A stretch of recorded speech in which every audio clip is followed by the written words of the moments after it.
Good evening, race fans, or good morning, should I say, being that it's 1:30 on this sunny Sunday morning. I am well into my... Put it this way, Black Flag Racing TV has been live, but for breaks in between a couple of broadcasts, essentially since 8 p.m. on Friday evening. It's been an insane weekend of broadcasting here, and if any of you were just involved in that absolutely magnificent Division 1 race, let's hope for more of the same here as we move into Division 2. This is the GT Champions Round 5, Season 5, Round 5 at Brands Hatch in the BMW M4. And we move very quickly on from Division 1 to Division 2 action. There we have it. Of course, as usual, I am your compare for this evening, umpire, from Black Flag Racing TV, and we are live. Please do not swear. I'm going to swear. It's what I do. It's how I communicate on a semi-regular basis. And I was incredibly worried a minute ago. I went off for a pee and a drink and all that kind of thing, and I came back and both my boys were standing around my gear, and the problem is they know how to use it all, and I was really concerned they might have done something, but I don't think they have. I think their plan was to turn on the mic and then start abusing me, or something along those lines while we were live, but they didn't. I hope not anyway, or it turns out my webcam's on and going to a website not for this world. Anyway, moving swiftly on. Actually, that's the grid for soon, but we'll have a look at that in a minute. What we will look at is where we stand after last week. That's the wrong one. That's from the week before, isn't it? That's correct, though. So, The Truth wins out from Rusty Maggots, and Kaizen takes the other podium spots. Of course, Black Flag racing driver right there on the podium again after his stunning win at the Red Bull Ring the week before. So currently got, as the standings are looking right there, that's wrong as well. What a pain in the arse. To be fair, I've been updating all this stuff. We'll do it later. Yeah, I've been trying to update this stuff while broadcasting a 24-hour charity race. I've got most of it done, to be fair. I was bound to make a mistake or two. It was bound to happen. It was bound to go horribly wrong at some stage. Right, so let's have a look at the grid. This is how we stand going into this Division 2 race here at Brands Hatch. Nuke from Sector 7 will lead the way. Rusty Maggots joins him on that front row. Kawazuri, Blocky Rex on row 2. Kaizen of Black Flag with Joey Cannoli on row 3. Nico and Monkey Man Macho on row 4.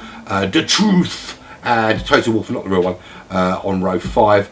Magic Cook and Turbo on row 6.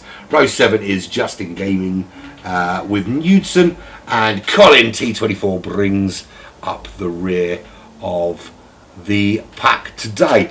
And it's so refreshing to see. Look at this.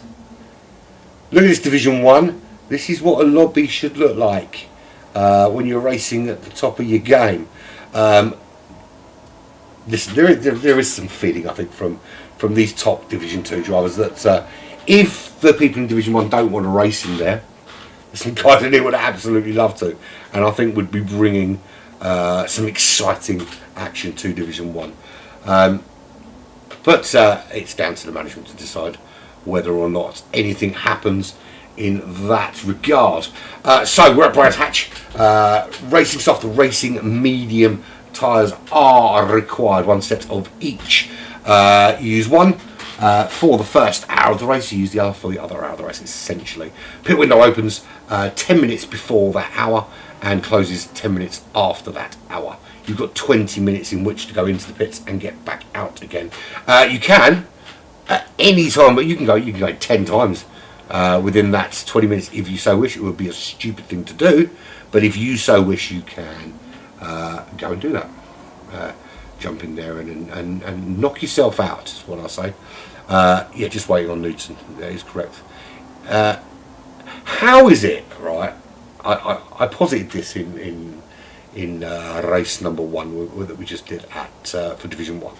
How is it that I can finish a 24-hour race broadcast, right? I didn't speak for 24 hours, just broadcast for 24 hours. Jumped straight from that into a 2-sprint race, 2 feature race World Championship.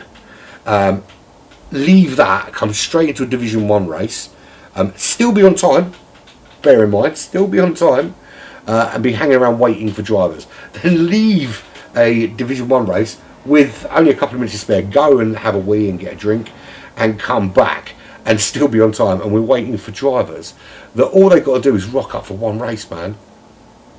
Come on, dude, seriously. I think I'm trying too hard to be on time. Maybe I should just be like, oh, sorry, I'll get there when I get there. But let them know that I am indeed ready.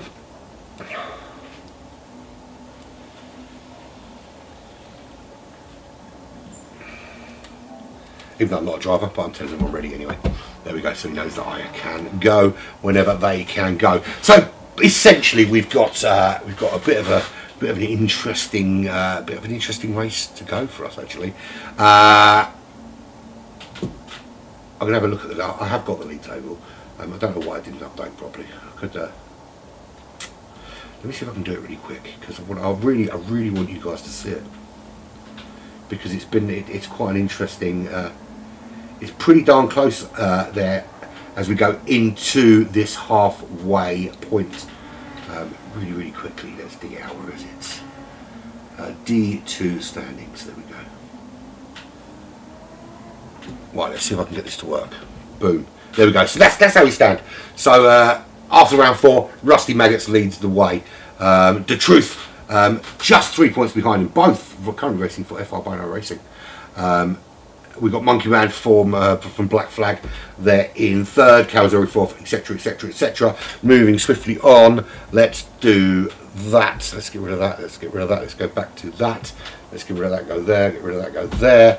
Boom Shankar. Can we get open and done? Yes, we can. Move this down here. Look how quickly I'm doing it. I'm in. And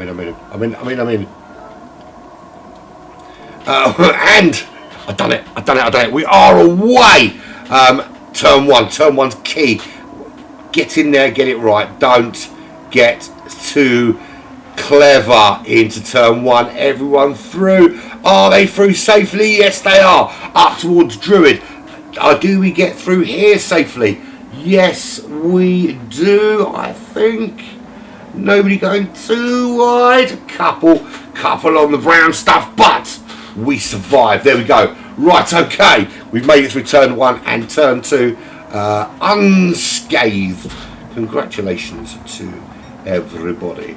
I'll tell you what I do need to do very quickly while I'm watching. I'm going to watch the race and try at the same time to bring up the start of this broadcast as well.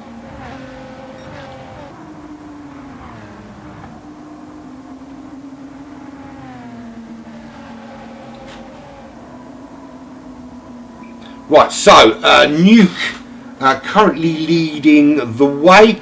Rusty Maggots is just behind, 1 second behind actually, with Kawazuri half a second behind him, running in 3rd position. Kaizan 1.2 back in 4th place, with Blocky Rex in 5th, 1.5 back from him. Nico running in 6th, Monkey Man Macho, another Black Flag driver there, in 7th. The Truth in 8th, Toto Wolf, not the real one, in 9th, Just Gaming in 10th, Colin in 11th, Magic Cook in 12th, Joey Cannoli bringing up the rear, currently in 13th place. He has already dropped back 12 seconds. So a bit of work for him to do to get caught up. And there's a yellow flag up ahead. Magic Cook into the pits. He's got a little bit of front end damage. Don't know if it's worth it. Was there enough damage to justify going in that early? Maybe. So Nuke still leading the way. He started on pole. He's got the current championship leader, Rusty Maggots, just in behind him. What's going on? Whoa. I thought my phone was going middle then, but It was just an update. So yeah, Rusty Maggots. So we've got the two US drivers for Sector 7's Nuke and Rusty Maggots of FR Bono Racing in first and second position. Kawazuri of I thought he was High Pre. Is he? I know he is in High Pre. He's gone for a different colour. That's not the usual High Pre. I got so used to seeing the usual High Pre colours that kind of surprised me a little bit. Kawazuri is of High Pre, but he's got a different colour car today for some unbeknownst reason. Maybe finishing the top three, we'll find out why during the interview. So Kawazuri is in third, 2.4 seconds is the gap back to Kaizan of Black Flag. And I've got to say, the Black Flag liveries are just getting better and better and better. Slipstream, who does he's pretty much our kind of livery guy, and it's just an awesome job week in, week out on these cars. Credit to the man, they're brilliant. Blocky Rex, also of FR Bono Racing, running in fifth position. All still very close between them. I mean, if we look at here, if we go from the truth there in eighth place, and we look forward, I mean, you can see there. I mean, if we little glance behind, oh, wrong button completely ruined that. Then there's Total Wolf, not the real one. Right, yes, so that's where we wanted to look there from the truth. When you look back there, there's a little gap back to Just Gaming, but there ahead you've got Monkey Man Matcher, you've got Nico. You've got, I can't even tell who that is, that's Blocky Rex. Still so much to race for those guys. While Nuke and Rusty Maggots and Kawazuri up in that top three. And just at the head of this little group here, where you can see, that is Monkey Man Macho. Where is he? There he is. He's in the wrong livery. What is going on with that? Why are you not running the livery, Mr. Monkey Man Macho? We need to have a little chat about that, my friend. I wondered why I couldn't see a Black Flag racing car right there. But there is Kaizan running in fourth position, just ahead of Blocky Rex, and kind of about 2.2 seconds ahead of those front three.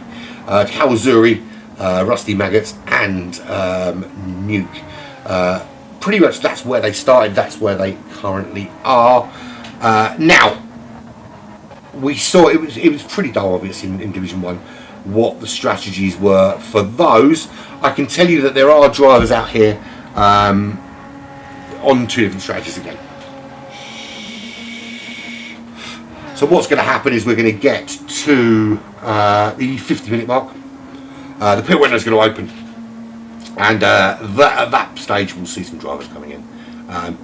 Probably not right at the beginning of the window. I imagine that most drivers on the racetrack today will come in around the 1 hour mark, which they did in Division 1 as well. In terms of pace, they're not going to be quite the... although to be fair, I mean, I'm saying that, if we look in now, you can see that Nuke is doing mid 130s. That's pretty much the same sort of pace the guys out front, although the guys out front in Division 1 were doing mid 29s to low 130s. So not that much difference between the front runners in Division 1 and the front runners here in Division 2, particularly early on in this race. Nuke desperately wants to try and pull away there in the lead of this race, but Rusty Maggots having none of those shenanigans and is right tucked in behind him there as they pull off up the road to start pulling a gap actually on Kawazuri, who is there in third position, racing in High Pre, but on very different colours. I'm actually wondering whether there is a little bit of a bug, a little bit of a livery bug here, because it appears that Nuke isn't running a livery either. So let's just assume that it's a bug and not someone not running a livery. So I apologise to Monkey Man Macho for having a little dig for not running the livery, because I think we've got a bit of a bug. Because there, I mean, there's the Just Gaming High Pre colours. He's clearly got the correct colours on the car. If we look at Kawazuri's car, I'm not sure if it's a bug with Kawazuri though, because he's got a lot of the high free stuff on there. He's just it's just in orange and not the usual high free colours. Oh, was that commentator's skirts going a little bit whoopee? Nearly lost you, my friend. Nearly lost you, but he has survived. Lived to survive another day. As we come to complete lap 5 here. It was 80 laps, wasn't it, in Division 1? Shouldn't be too far off that figure today. I wouldn't imagine would be much different than 78, 79 laps for these guys as well. So we can see here the Rusty Maggots and Nuke absolutely disappearing off up the road and trying to pull a gap already. And I say trying to pull a gap, they're succeeding. They've pulled out already 4.2 seconds over Kawazuri from High Prix in just 6 laps. Continue with this kind of pace. Now remember, Rusty Maggots did something similar when we were at the Red Bull Ring a couple of weeks ago, and it got to kind of really early on, it got to something like sort of 25-30 seconds, and then it kind of stalled, and then that obviously got chased down much later on in the race. Rusty Maggots pulling out a move up into first. Can he make the move stick? Doesn't this time. Just slots in behind Nuke. We'll try and have another go in a couple of corners' time. It's not a good place to be overtaking it, to be fair. So drinking the same drink I've been drinking for about 3 hours, essentially. Little sips, my friend, little sips. Yeah, I opened it before Division 1 and I still haven't finished. How you doing, Arminis? Yeah, it's looking good so far. Kaizan running in 4th. Arminis, I just want to say congratulations. I did see, I haven't replied yet, I did see the screenshot she sent me. You, Willard and Slip, absolutely fantastic job. Fantastic job in GT Fusion earlier. Stormfly did okay. I think there's going to be a cause for 1 or 2 student inquiries that he got clipped, I think, once. I'm not entirely sure I want to continue those streams because it was a bit rubbish, but we'll talk about it later anyway. But yeah, congratulations to you guys, absolutely smashed it. And good luck in your race this evening, or I think you've already raced, haven't you? We'll catch up later, whatever goes on. Anyway, Rusty Maggots did try and make the move. It didn't happen. He's had to slot in behind Nuke, and Nuke lives to fight another day. Has managed to hold him off and stay in the lead of this race. Here's the burning question to those who watch, is it worth, if you're you're in this sort of stage of the race, early stages of the race, and the car behind you is clearly, Rusty Maggots getting very sideways then. The car behind you a lot faster. Is it worthwhile causing yourself issues with tyres and fuel this early on to defend, or just let them go and let them kind of rev out their car and burn out their tyres, safe in the knowledge that at some point later on you're going to catch them? It's always something worth considering. The Truth is in that top 3, doing a really good job. They're ahead of Kaizan at the moment.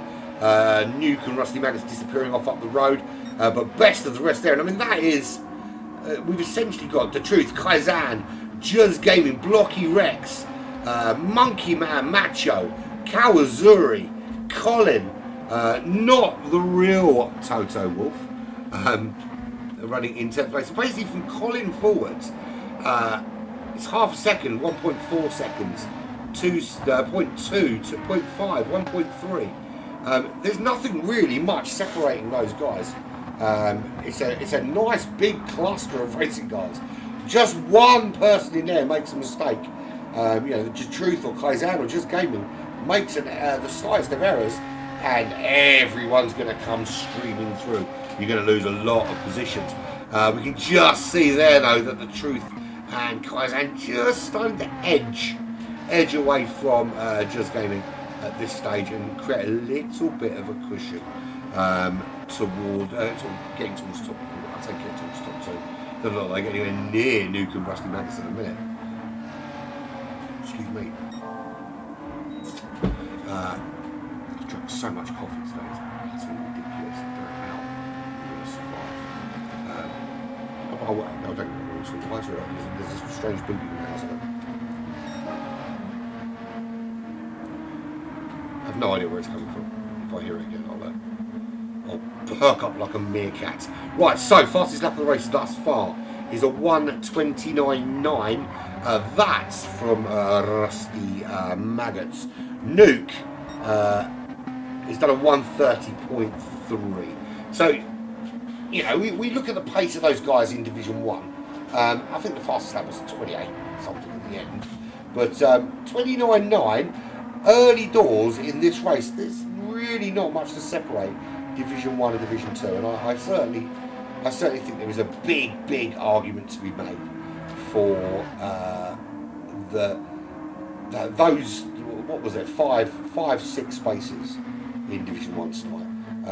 I think there's a very strong argument made for the top 5 in Division 2 to move into those spaces. And I don't think they'd be out of place racing among those in Division 1. I think the prestige of racing in Division 1 is certainly a good selling point for those Division 2 drivers.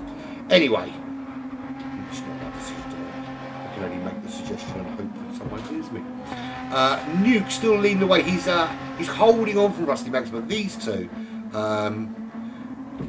do they work together now? They're already 8.9 seconds clear of the Truth in third, and that kind of, I was going to say that train with the Truth and Kaizen, but actually the gap's already opened right out. Kaizen just dropping off to Truth's place out front initially. Do we see these two work together in some kind of format, Rusty Max and Nuke, to try and open that gap up even further? They're clearly operating. You can see all this, hiding distraction from people. If you're only running 2 sets of tyres and 2 cars disappear off into the distance to start the race, you know which one's in front of the soft compact tyres. It's not really rocket science, is it? I think all this subterfuge of hiding the tyres under the guise of we don't want to give away tactics. These guys have run both scenarios.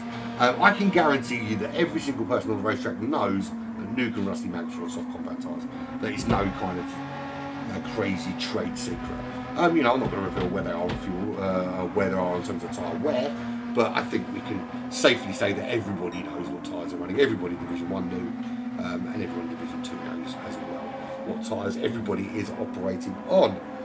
So we know that these two are on these soft compact tyres, and they're looking to build a big lead. Now, in D1, there was just the one driver on the soft compact tyres to start, and we saw him get swallowed up and end up finishing back in 5th place, because he just couldn't build a big enough gap early on. And it must be a source of frustration if you get you're on those tyres and you start to build a big lead initially.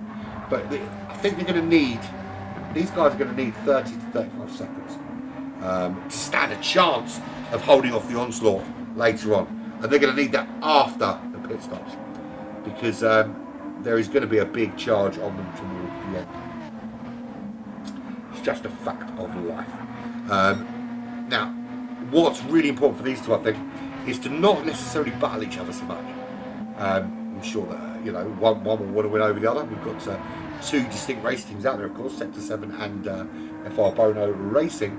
But I'm pretty confident that they're not going to be trying to hamper each other too much when they both know that what they need is a nice, big, juicy, chunky lead over the rest of the field.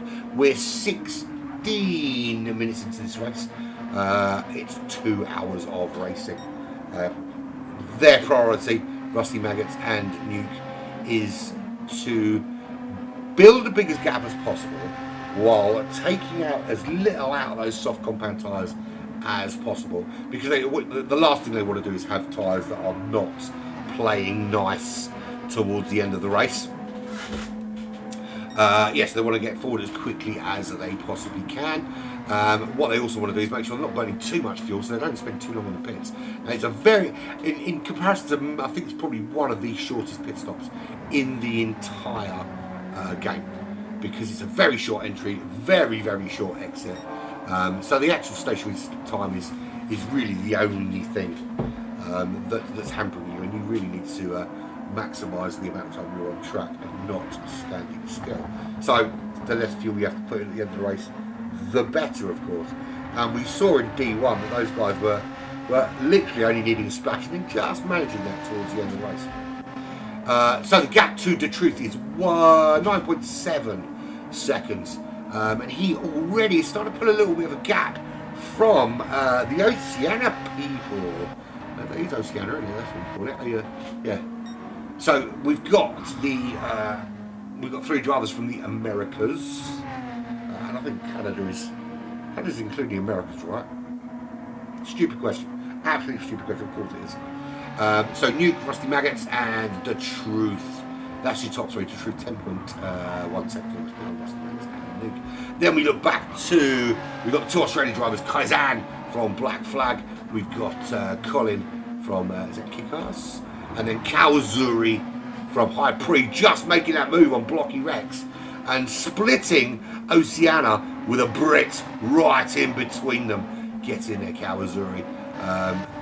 You get in there and you assert that British dominance in that top six. So Kaizan and Colin from Australia separated from the one Kiwi Blocky Rex by just the High Pre car of Kawazuri. A gap's already starting to open up across the racetrack. It's 3.5 to Kaizan, it's then a 3.8 to Colin, 3.5 to Kawazuri, 1.4 back to Blocky Rex, and there's Monkey Man Macho just behind Blocky Rex, just 3 hundredths of a second behind Blocky Rex. Is he going to make this move soon? We know just what Monkey Man Macho is capable of in terms of pace, and he will be rocking not this BMW, but its big GR3 brother for Black Flag next week in the Endurance Racing Federation 12-hour at Bathurst, where we have two teams. We've got the AMG GT3, and we've got Kaizan's actually going to be driving that as well. He's going to be, funnily enough, Monkey Man Macho and Kaizan will both be in this BMW, or the big brother in this BMW next weekend. In this particular car, and we've got another team with the GT3, which Roses from Division 1 will be joining us on secondment from Kawazuri's team, High Pre. So Monkey Man Macho gets the move done on Blocky Rex. He's up into 7-plate. Blocky Rex just starting to drop back towards the Asian driver, not the real one. His title is not. It's just a pretend one. There's Nico, also from that part of the world. So it's three. So what it looks like at the moment, we've got quite a grouping of different parts of the world. So we've got the three guys from the Americas up front: Nuke, Rusty Maggots, Serum, the Truth Serum. Then we go sort of fifth. We've got the two Australians, then we've got the Brits in Kawazuri and Monkey Man Macho in 6th and 7th, 2 seconds apart they are, as Monkey Man Macho is just starting. That's a purple sector for Monkey there in Sector 1. Can he now steal that fastest lap from Rusty Maggots? Then Blocky Rex from New Zealand, he's got not the real one, Total Wolf, just behind 2.8 seconds. 5.2 to Nico from Australia, and then a couple more Americans. We've got to Joey Cannoli. I love that. That is an awesome livery. That is awesome livery. High Pre. What happened to you, Roses, man? It did not go very well in that last race, mate. You started out all right. You just seemed to get worse and worse and worse. Bit of a struggle, was it, mate? Bit of a struggle. At one stage, I thought it might possibly be a High Pre top 4, in all honesty. Yeah, I wanted to have a look at this livery. I really like that kind of faux camouflage. I do like that. Very, very cool. I like it a lot. High Pre driver there, Jers Gaming. Yeah, I think you must have done, mate. Just wanted to ask something, because obviously we can see there that's High Pre video on Just Gaming's car. Magic Cook at the back of the pack, we don't want to avoid him, he's 32 seconds back. Right, so Nuke out in front with Sector 7. He's got no livery on. I'm thinking that's a bug. And I'm thinking that it's a bug because if we go there to... so Rest Make the Truth, they've got their livery on. We go there to Kaizen, that's the black flag livery, as you know. Colin's got his kick-ass livery on. Kawazuri, is it supposed to be a different colour to all the rest of you? Is that meant to be? I mean, it looks like a proper livery, but it's not. It's got every indication that it's high pre, but it's a different colour, and it really freaked me out. I thought he changed teams and it told me one. The other problem is, of course, there we got that as well. There's no black flag livery on that car. I'm beginning to think there might be a little bit of a bug somewhere because a Blocky Rex. No, it's almost like there's stuff missing off of that as well. It doesn't look finished. That side looks right, but that side doesn't look finished. Toto Wolf, not the real one, of course. That pretty much doesn't finish actually. So yeah. So that's can you answer that question? Why does this car not look like a high pre car? When it's high pre, not high pre. When it's maybe. Right. Anyway, Rusty Maggots has found his way around Nuke. Those two pretty much have been dominating this race from the outset out in front. It was Nuke and Rusty Maggots.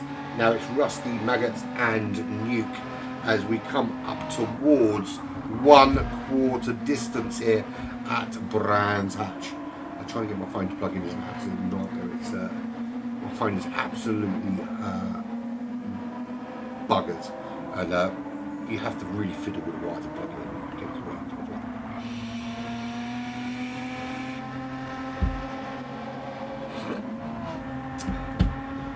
I genuinely the time is setting now.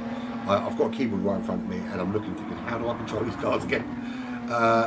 Right, so Rusty Maggots from the United States leads Sector 7's Nuke by 0.7 of a second.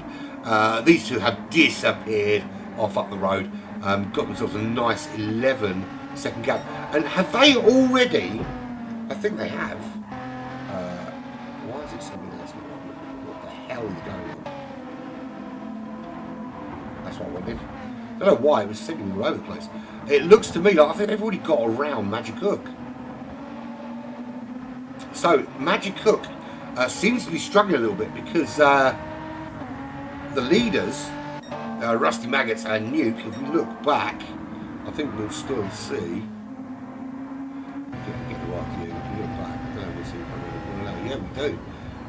That is not this guy, the Truth Serum. He's 11.9 seconds back, the Truth, 12 seconds back.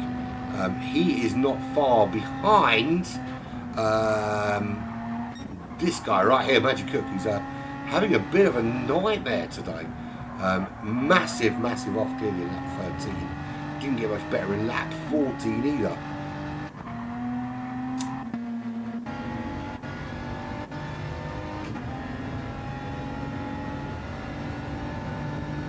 Oh, okay. I didn't see one in Division 1 though, to be fair. But then I wasn't really looking for it.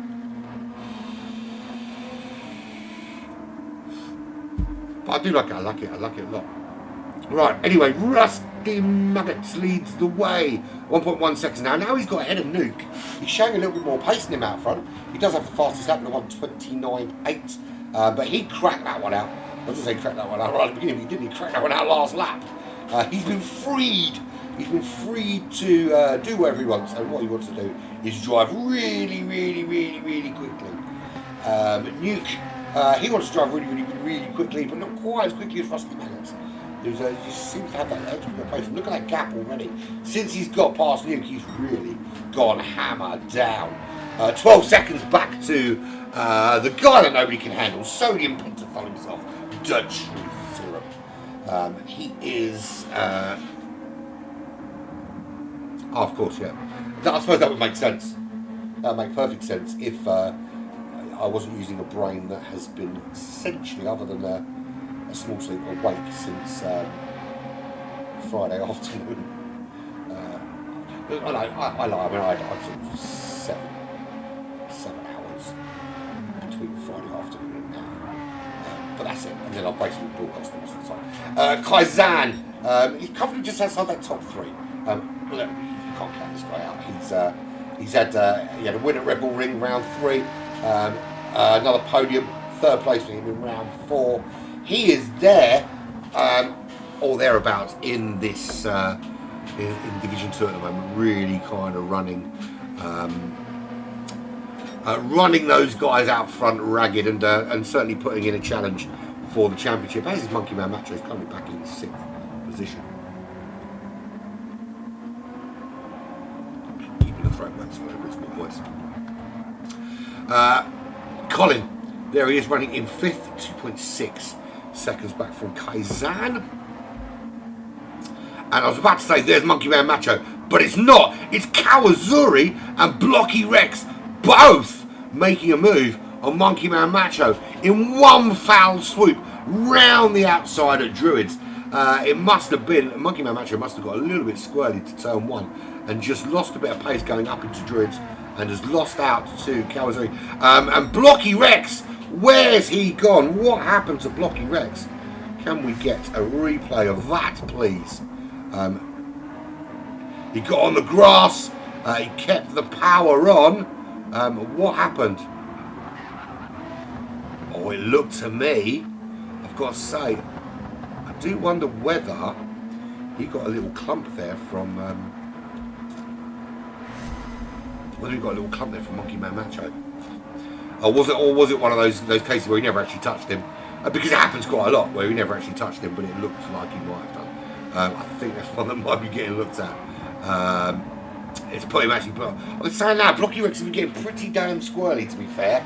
And so I don't know, but he has got damage at the back. So clearly there has been some sort of contact. Let's have a look at the front of Monkey Man Macho. There's no damage to the front of Monkey Man Macho. I think you could probably argue if he touched them, there'd be damage on both.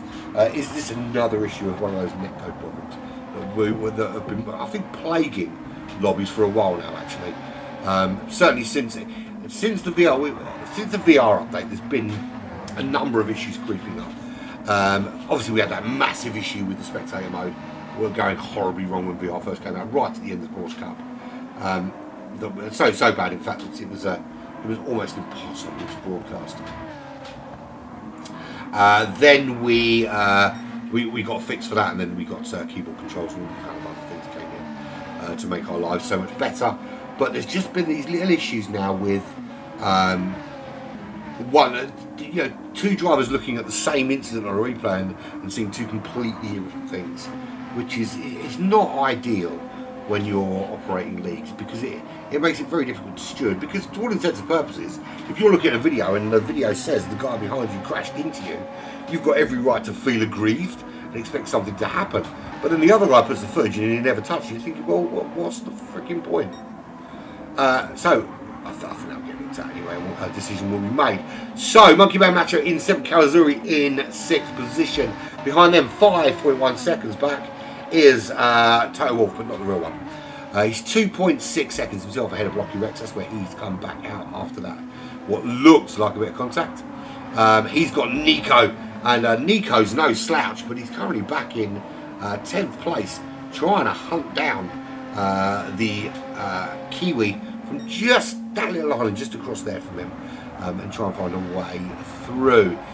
Joey Cannoli, forget about it. That was awful. I deserve to be shot for that awful impression. I'm not suggesting that was the impression of Joey Cannoli. It was just my random impression of a New Yorker. I did it again, didn't I? There he is. He's 6/10 behind Nico, sticking with him. You just wait until an issue comes up. We're down to 12 drivers. Who have we lost? We've still got Rusty Manx and Nuke and Truth. Kaizan still there. Colin's still there. Kawazuri's still there. Monkey Man Macho. The Total Wolf, not the real one. Blocky Rex, Nico, Joey Cannoli, Magic Cook, and we have lost whom? I'm going to have a look because I'm pretty sure I can work it out. I'd like to think I could work it out anyway. So I'm going to open the document and have a look. Just Gaming. That's who we've lost. High Pre's Just Gaming has been disconnected from the room. Well, what can you say? It's one of those things. Nothing you can do about it. It's another one of those issues that we experience. Although generally that's something that a disconnection of that is generally something that will end going horribly wrong. So Rusty Maggot's got himself past Nuke, and he has freed himself from the shackles of slowivity. Am I allowed to invent new words? I think I am. Shakespeare was British, he invented words. That's what I'm going to do. From the shackles of slowivity, Rusty Maggots is released, and up the road he disappears, and he's already pulled out 4.4 seconds over Nuke from Sector 7. We're just past the 1/4 point in this race, and having now been released, Rusty Maggots is chucking in some very, very D1-esque lap times. The high 29s, low 130s, and that is what the front runners in D1 were throwing out at this stage of the race. Just put it out there. There was only 9 in the lobby this evening, and the guys at the front are putting in D1 pace. Awesome. Ricardus, how you doing, my friend? How you doing? He's doing right, running in 7th. I think he might be subject to a penalty because I think he did give a little love tap in the bum of who was it? Blocky Rex. There we go. Right, Nuke. He's still out, but he's 11.5 seconds clear to Truth. The Truth has closed that by 6/10. But Nuke's still running in 2nd. He's doing all right. 4.4 seconds behind Rusty Maggots. That's the two front-running US drivers, of course. You can't handle the Truth. Yes, I can. The truth is that he's bloody quick, and he's in the top 3. Canadian driver doing everything to prove to those 2 guys up front that they can do whatever they like. He's going to catch them eventually. And I can tell you something, based on that current pace on the tyres that he is on, I think the second half of this race we're going to see some lap times a tumbling. 9.9, let's say 9.5. It's Kaizan. I'll show you what this is. This is a beauty of a livery. This is actually one of my favourites. Look at that detail. It's shiny and stuff. Look how cool that is. It's shiny. My precious.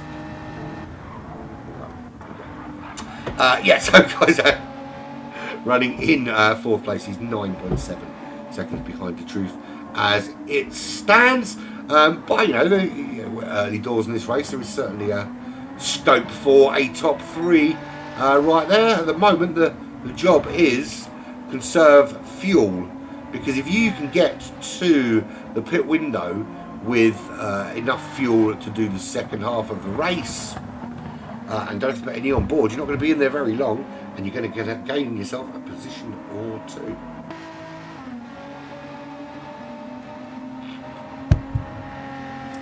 Colin, the other Australian driver in the group right there.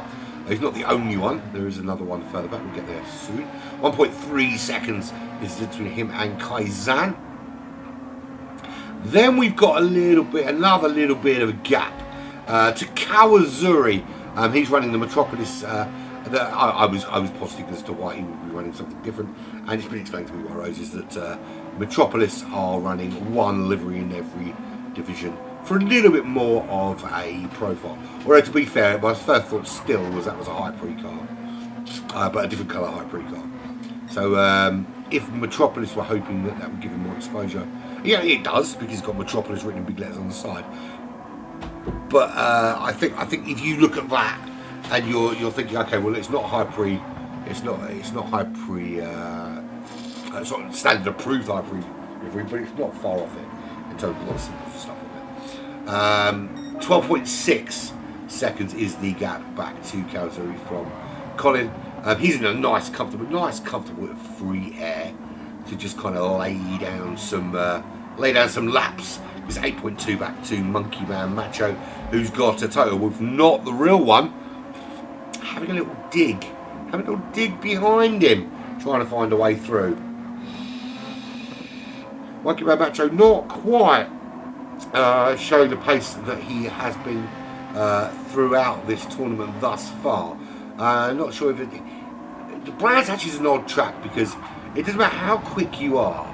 It's a real kind of it's one of those tracks you need to know it well to be super quick around here. It's got its kind of intricacies. They are very quick corners. The majority of the corners here are super quick corners, and it's just about. It's really kind of about finding a way to maintain that pace. And I think you need to understand this circuit better to be faster around here. And just because it's got that kind of that high speed flow about it, it's one of those kind of tracks. It's one of those kind of tracks that when you get it dialed in, it's absolutely spot on. But when you don't, it can punish you and punish you hard. So Toto Wolff, not the real one. 1.6 behind Monkey Man Macho was troubling him a little bit, but not anymore. There's Nico at 71 running in 9th place. The final Australian drivers. Well, there we know. Listen, we know Nico is very, very capable. What do you mean I'm not broadcasting on GTC? It can. Let me go back into there. I'm looking here. It says multi-stream platform broadcasting. I've got it right here. Has the stream key changed from the one last time out? Because it's definitely been broadcast to both.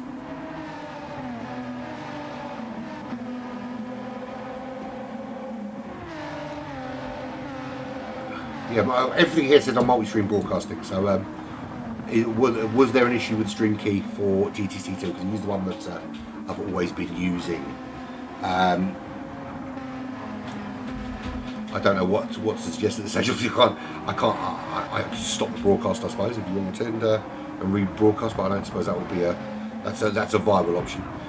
Maybe we'll come up with another solution. Maybe there's a way I can share it to the page afterwards. We'll come up with a plan. I don't know why that's happened because it says here it's multi-streaming. I mean, I even got a message on the multi-stream chat from you, wherever you put that. I don't know. Anyway, moving swiftly on, because I'm about to get murdered by Presidio Dog for something out of my control. There we go. Anyway, Rusty Maggots leads the way, 4.8 seconds. He leads in this. And I said this earlier that if you've got a large selection of these GR4 cars to choose from, and you of different GR4 cars to choose from, and you had this BMW, you might not necessarily be pleased that you had it up against some of the other cars available to you. But as an isolated vehicle against other BMWs, it's not a bad car, but in GT7 there are some great GR4 cars, and this BMW just kind of lacking against a number of them. Better at GR3, yeah, definitely. The BMW is much better at GR3 than it is at GR4 in my opinion. A lot further up the list, I think. But Rusty Maggots is doing an absolutely fantastic job. Shouting again is not going to change anything, mate. I used the stream key that I had. What do you suggest? Anyway, moving swiftly on again. So Rusty Maggots leading 5.6 seconds from Nuke from Sector 7. 12.5 seconds back to DeTruth. 13.8 to Colin. So DeTruth he's hanging in there quite well in third, actually. No real pressure from the chasing pack behind him. Kazan has lost a position to Colin. So has he made a mistake? Because it looks to me that he has, or has Colin just shown some phenomenal pace? We'll have a look. Actually, it may be that Kazan has has lost a bit of time on this particular lap, because he was a little bit ahead of Colin, quite comfortably ahead of Colin. But as it stands now, Colin up into fourth and is the lead Australian driver as it stands. But there we have the truth. The only Canadian runner here in D3. And he's very, very comfortably inside that top three at the moment. Rusty Maggot's running 10.5 seconds ahead. But I think it's plain to see that Nuke and Rusty Maggots are on a very different strategy. And they've been swapping the lead between them. Rusty Maggots was sort of 3 seconds ahead of him, but clearly had some sort of problem there. We can see there he lost 7 seconds on that last lap, which is why Nuke regained the lead of the race from him. And that lead wiped out immediately.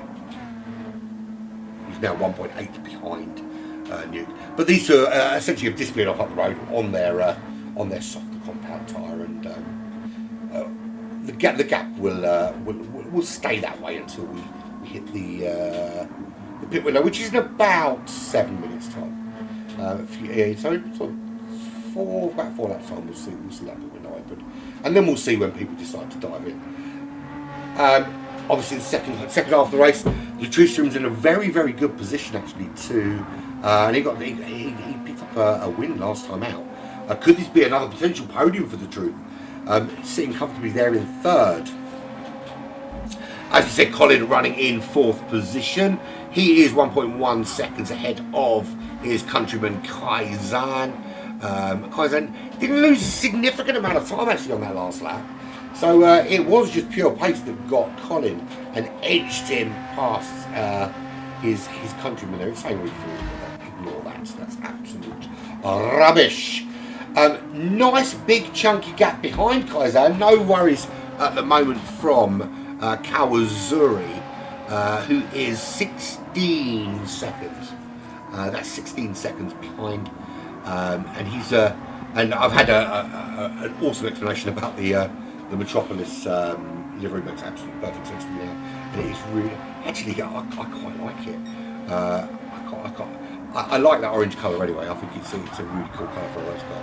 I think quite like that. But I've got to admit, I was concerned when I first went to Kawazuri had defected from High Prix and to another new team mid-season as well.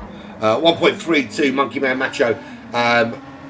Still have a feeling there might be something to be looked at involving him later on after the race.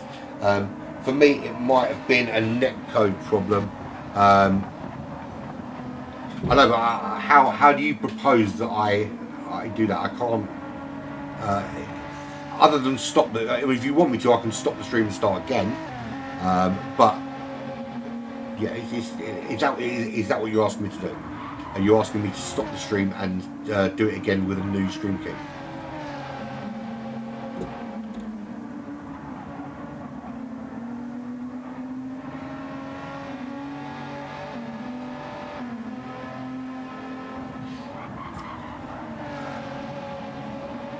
Which I can do if you want to, but obviously I need a nod from you at this stage. I'm not going to stop it and start it again unless that's specifically what you want me to do. Kawazuri 2.2 seconds back from Monkey Man Macho, or 2.3 back from Monkey Man Macho, with 4.4 back to Nico, 1.5 to Blocky Rex. There we've got Joey Canoli rounding out that top 10, 2 seconds back. 1.5 to Toto Wolf, and then Magic Cook in 12th, who's lost Just Gaming Reel from High Prix from this race to a disconnection. Or so it seems, a disconnection. We didn't see him go, he disappeared. And I forgot to add this Toto Wolf, not real one.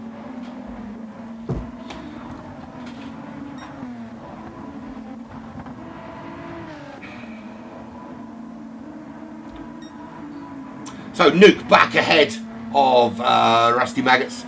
He started the race in pole, was ahead of Rusty Maggots for some time. Then Rusty Maggots found a way through and opened up a nice juicy 3-second gap. Then little error, little mistake happens, and Nuke back ahead again. Rusty Maggots dropping back closer towards the Truth running in third. They haven't been able to pull out a massive gap coming up towards this pit window. I'm going to be brutally honest. It seems to me, and we saw it in Division 1, that starting on the soft compound tyres, and it's not the first time actually throughout this season we've seen this, is that it really does seem that the only real viable strategy with this format is to start on the medium tyres and then use the softer compound later on in the race, because I don't think I've seen a scenario yet where somebody started on the soft compound tyres and built a big enough lead with those soft compounds that it's been sustainable for the second half of the race for them to be chased down by everybody else on the soft compound tyres while they run the mediums. I don't think I've seen a scenario yet, and it's a shame really, because essentially it means that it's a one strategy race. We've seen people try it, but it just hasn't seemed to have worked. So Rusty Maggots in second, 1 second behind Sector 7 Racing's Nuke. And there is a little bug here with the livery, so we can see that Nuke's not got one on, and Monkey Man Macho, who's now up to 6th position, doesn't have one on board either, despite the fact I know he's got one because he's in the same car as Kaizan. There is The Truth still running in third, still maintaining that sort of 12 secondish gap to the front runners, which we'll see. We'll see how well that works once the pit window's over, because we're about to see that pit window opening in just less than a minute's time now. So we could start seeing the first pitters happening pretty shortly. I would imagine it's probably going to be another 10 minutes before anyone actually takes up that offer of going in, but you never know.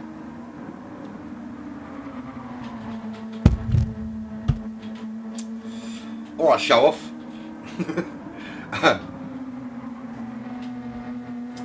No, you're right, you did. But I didn't see it, so technically it doesn't count.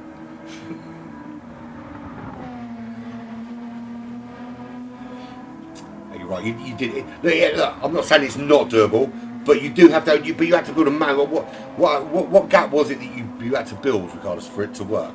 It was a huge gap, right? A huge gap. And I think actually, if you've got to build such a big gap, it's a gamble. I think it really is a gamble that you're relying on being able to build a 35, 40, 45 second gap in the first stint. You're relying on everything being perfect and every apex and hitting your kind of optimum times to be able to open that gap. And the guys behind you on the medium compound tyres to not necessarily be chucking in the very best times they can do. I think it's too much of a gamble personally, and certainly I think the faster guys agree across certainly across Division 2 that I've spoken to. It's not necessarily a viable solution. Anyway, but we're at that point when the pit window is now open. 20 minutes you've got to go in. You get in, you get your fueling done, you get your tyres done, and then you get back out, and you need to be coming out of the pits before the window shuts. Not going in just before the window shuts, but actually coming out of the pits then. So running down the order, we've got Nuke running from, running ahead of, should I say, Rusty Maggots. The gap is 1.1 seconds. It's pretty clear that we've established those guys are on soft compound tyre. Yeah, see, that's not too much. 40 seconds, I said, 35, 40 seconds. But the thing is, it's a gamble to do it though, right? You've got to be confident you can build that kind of gap. And at first, to be honest, it's not the first time that I think we've seen Rusty Maggots do this. Put in put in soft tyres and go for that kind of big push. I think we saw Rusty Maggots did it at the Red Bull Ring, and it didn't work out then. And he pulled out, I think, a 30-second lead at one stage. He had, but it just wasn't quite enough, and he ended up getting caught. But here they initially, I think the end of lap 1 they were 3 seconds clear of Nuke and Rusty Maggots. Then they had their own little kind of ding-dong battle. Then Rusty Maggots got past Nuke and he was 3 seconds ahead of him. But again, you know, if you make mistakes and you can't keep it on the racetrack, it's going to affect you. And yeah, I think from my perspective, if I was doing it, and obviously I don't race this kind of pace, if I was doing it, I would go for having those grippier, racier tyres later on in the race when you're chasing someone down, and just try and stay in it really on the harder tyres. So, you know, stay there or thereabouts, because anything can happen over the course of a 2-hour race, of course. Let's drop to the back of the grid and see where everybody is. Magic Cook is not having a great day here in DT. Let's be brutally honest. It's not gone too well for him. He was lapped very, very early. He's about to be lapped again. He's currently on lap 34. Luke's on lap 36. So Magic Cook not feeling this racetrack and car combo at all. We can't really seem to get this dialed in. He's pulling actually off the racetrack to let those two through. Very sporty of him. Personally, I'm not a fan of drivers feeling that they should do that to let people through. I think that there should be some thought from the drivers coming on the blue flags as to where they make that overtake. I mean, part of the jeopardy of racing is that you could get held up for a little while behind about, not a little while, but you know, for a corner or two behind a back marker, and you know, when the back marker just pulls over like that to let you fly through, I think it kind of takes away that little element of risk that makes racing fun. But each to their own. I certainly don't get out of the way that quickly. Yeah, my expectation is that, you know, I would essentially go through the corner and then just be a little bit later on the accelerator so you can breeze past as you come through. Each to their own though. So Nico, he is he's a couple of laps ahead clearly.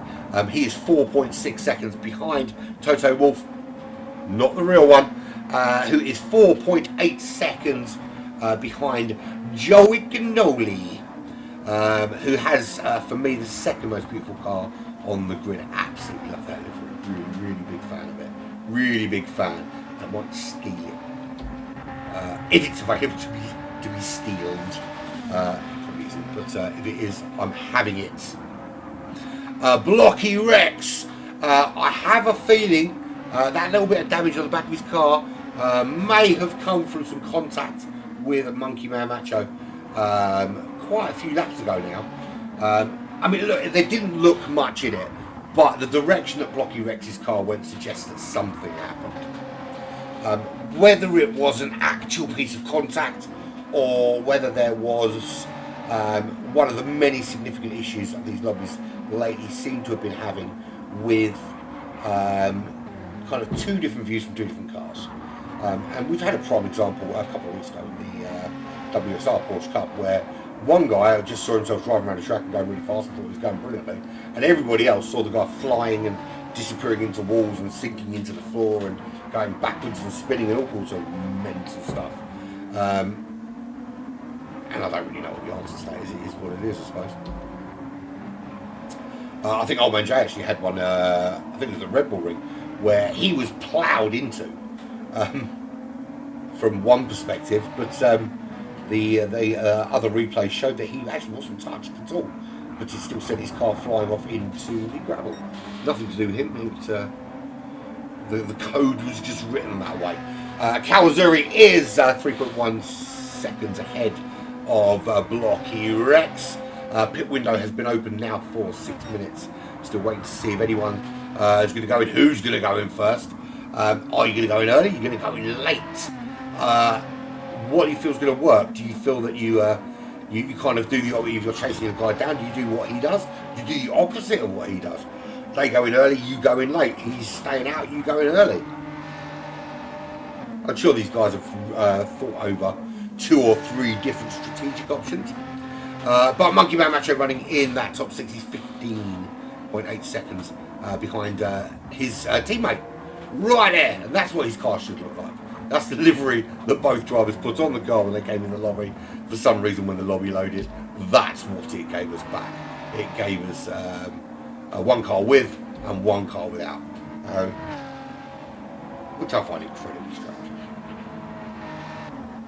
And at first I wondered whether it's because the host is from the United States and maybe it was because of the United States and the kind of across the Atlantic thing. It turns out that Nuka's not one of New York, and he's from the States, so it's not that. Talking to Kaizen, 15.6 seconds ahead of his teammate. Running in 5th place, he's 5.1 behind Colin. And Colin's showing actually some really, really good pace. Currently running in 4th. 14 seconds behind Mr. Sodium Pentathlon himself, The Truth. You can't handle The Truth. He's the lead medium tyre runner, clearly. We can see that. I think Nuke and Rusty Maggot's going to find themselves in a little bit of trouble because they've not been able to capitalise on starting on the front row with the soft tyres and build a nice big cushion for themselves. Instead, what they're going to find is they're going to have to go very, very soon because their tyres are going off and they're going off fast in this current pit window as we very quickly approach the exact midway point of the race. Oh, sorry, one second.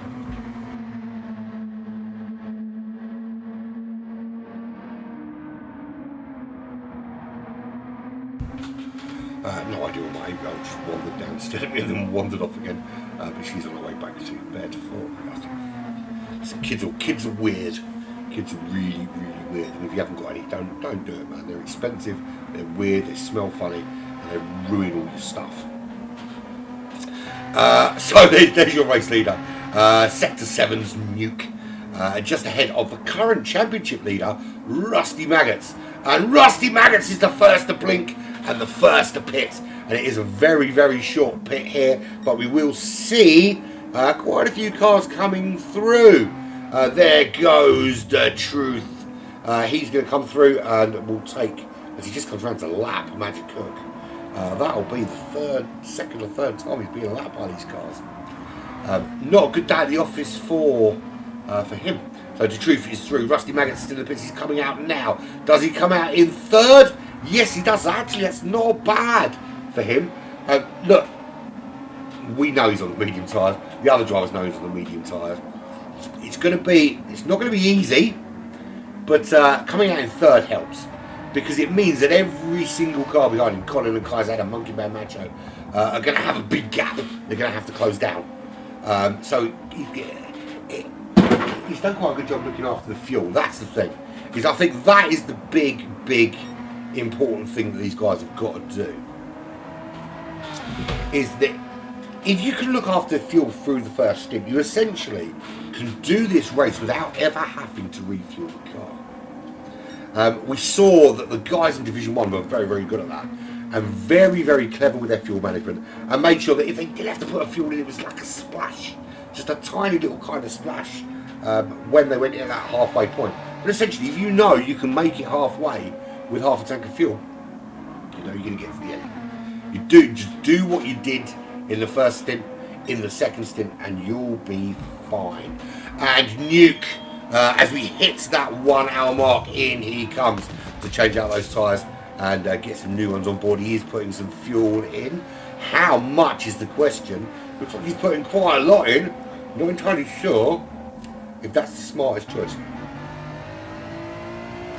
Where does he come back out? He comes out. He's still ahead of Rusty Maggots. The Truth taking the lead of this race. This is the time for The Truth just to put that hammer down now. If he can open a little bit of a gap, and well, let's be so. What, he was nearly 12 seconds behind Rusty Maggots when he went into the pits. He's currently 8.5 ahead of Nuke.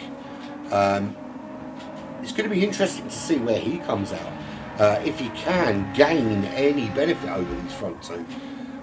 Could I be completely wrong? Could I be that far off the mark, suggesting that starting on the soft compound tyres was the wrong decision? I don't think I am. I still insist. I saw what I saw in Division 1, and you can argue that the guys in Division 1 are faster and more accurate. Yeah, of course you could. But remember, we had several cars crashing in Division 1. We haven't seen that kind of level of crash in Division 2 yet. We saw in Division 1. We saw Sharky absolutely wreck his car, going super quick and having to repair everything. And then not really being able to recover. So we haven't seen that yet from these guys. Although we do have one driver really struggling at the moment. The Truth, in he comes. So be interested to see. Here we go. Nuke is going to come through. Rusty Maggots is also going to come through. Nuke regains the lead of the race. Rusty Maggot regains second. Contrary to Division 1, where the race leader went in, came back out, and then probably lost the lead of the race almost immediately. So the Truth back out of the pits. Now here's the interesting thing, because you've got the two cars out front. You've got Nuke and Rusty Maggots on the medium compound tyres. You've got the Truth running on the soft compound tyres. So it is literally just a case now of a chase down. Colin, he's back out. He's on the soft compound. Monkey Man Macho, he hasn't got in yet. He's still running on those medium tyres. He's still got, and to be fair, not a shabby pace either on those medium tyres. Mid to high 31s is not too bad for the medium compound tyres around Brands Hatch. Little reminder of where we are. This is GT Champions World Cup Season 5, round number 5. We're at Brands Hatch in this BMW M4, the GT4 M4. Well, yeah, it's GT4 M4 because in GT3 it's an M6. Division 2 coverage is live with you right now, coming at you like Cleopatra. As we move into the second half of this race, we're watching Kawazuri of High Pre, and I think we're going to see him come round this right-hander, right-hander, right-hander, right-hander, left-hander, another right-hander, and then into the pits he will come, is my honest opinion at this stage. But everybody that needs to pit needs to do so relatively quickly, because this window is going to be shut in a little under 6 minutes. Last opportunity for all to pit. So, of those who pit, Nuke is in the lead. Rusty Maggots is, as I say, just behind him. He's practically in the car with him. He's so close. I mean, look at this. Nothing separating these two at the moment. As look at those dark clouds. I don't think it's not going to rain, but it certainly really looks like it. And just look how close Rusty Maggots is to the back of that Sector 7 driver's car. Great run on him. I've got to say, I was going to say that's an awful place to try and overtake, because one of two things is going to happen. You can't go side by side through there. So someone is going to go either get ploughed off onto the inside or ploughed off to the outside. But he made absolutely the spot on right decision there, Rusty Maggots, and just eased out of that at the right time. This is where he wants to start getting a good run now. He can't make the overtake here unless, of course, the car in front goes wide. But this is now where you make that run. The final corner into the start-finish straight. There's certainly an opportunity to make a move, potentially around the outside, certainly up the inside with a good bit of pace. And then again into turn 1. Rusty Maggots has to let off the power. He's a little bit wide and on the grass, and he doesn't want to risk losing the back end of that car. And not only just taking him out of contention first, but potentially throwing him into the ever-loving clutches of the Truth Serum. Right, so we did promise that we would look at the gap, and it's quite clear that stopping that a little bit later has had a positive effect for the Truth, because the gap is 6.6666. Oh man, that's awesome. Just got a screenshot. And being able to go that a little bit quicker, as he just put in a 1:29.8, which is his fastest lap for race. Colin with a 1:29.6, not to be outdone. He's currently 11.4 seconds behind the Truth, but he wants to go faster. He wants to catch him. Anyway, other people who've been in the pits, Monkey Man Macho has not. He has stayed out. He's running in 5th. I think now's the time, because the clock is ticky. If he doesn't do it this lap, he's going to have to do it next lap, but he's going to be cutting it pretty fine. Kaizan comes back out in 6th. He'll regain 5th place when Monkey Man goes in. Joey Cannoli, he's been in. Will he jump Monkey Man when Monkey Man takes his pit? Because he's what? So it's about 28 seconds, 29 seconds. I think 28, 29 seconds between Joey Cannoli and Monkey Man Macho. Joey Cannoli here could gain himself what looks like 6th position. Kaisan's going to move up to 5th, of course, when he takes Monkey Man Macho. I think Joey Cannoli is going to jump Monkey Man Macho up into 6th, as the True Serum puts in the fastest lap of the race with a 1:29.579 to his name. Kawazuri, he's on those soft tyres now. Can he make them work for him? His pace on the mediums are going to be brutally honest. Wasn't Kawazuri kind of pace. Used to seeing him chucking in usually faster laps than that, but it didn't feel like a Kawazuri number looking at the numbers he's churning in there.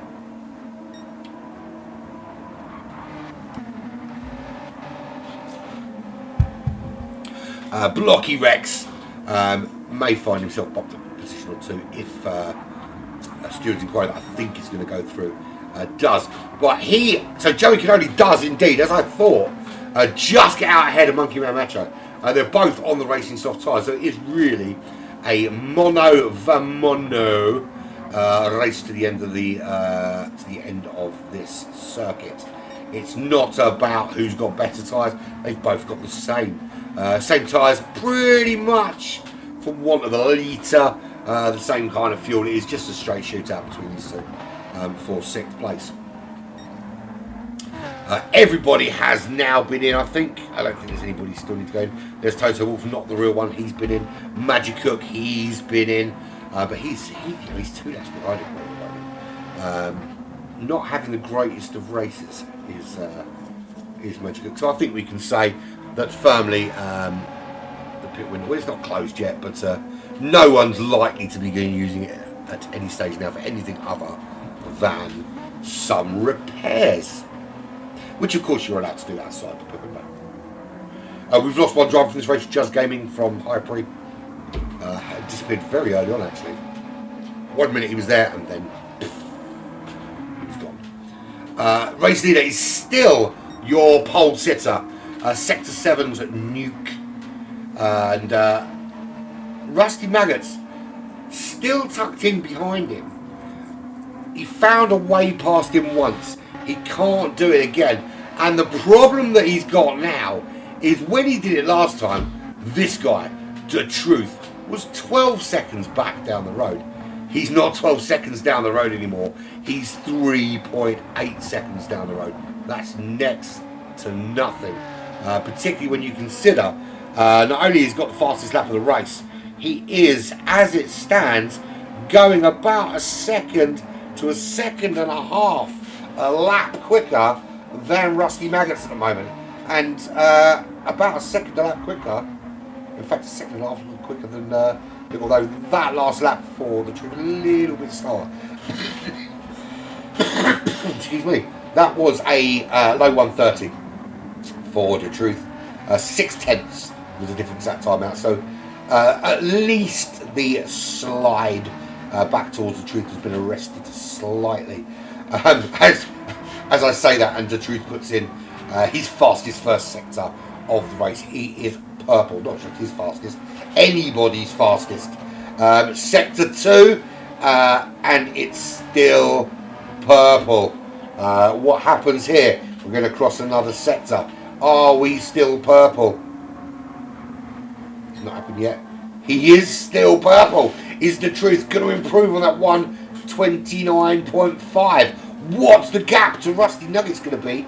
Rusty Nuggets? Who the hell is Rusty Nuggets? Rusty Maggots going to be when we get to the end of this lap? How much more is he going to be taken out of him? When do we think he's going to catch him? He's got Toto Wolff, not the real one, just ahead. That might slow him down a little bit, being caught behind that back marker, but not for any significant amount of time. We Comrade is going to cross the line. Does this stay purple? That's the eternal burning question. Here he comes down the pit straight, across the line, and that's a phenomenal lap from The Truth Serum. A 1:29.2 from the Canadian driver, and the gap to Rusty Maggots is now just 2 seconds.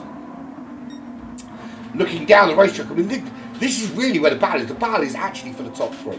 You've got Rusty Maggots just 3 tenths behind Nuke. You've got the Truth Serum closing that gap down, reeling it in. You know like when you see a mime like pulling that rope. That's exactly what the Truth is doing now. He's not only is he's getting closer, but he's pulling that rope and getting them ever closer to him. And soon, both Rusty Maggots and Nuke are going to be looking over their shoulder. It's a difficult racetrack to overtake, very difficult. And you're kind of relying on driver error to give you an edge, to give you a way to find some way to get through.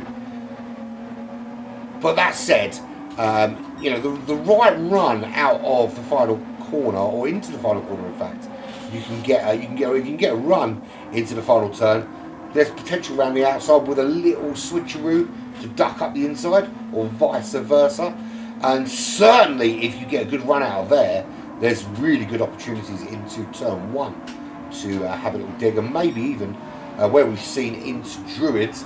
But with Druids, you've got to be precise, and the car's got to go a little bit wide, which sort of moves us from skillet to clearly driver error. But we did some great overtakes in Division 1 around Druids. In fact, I think in 2 laps we saw 2 overtakes, same driver making 2 moves on 2 high pre drivers.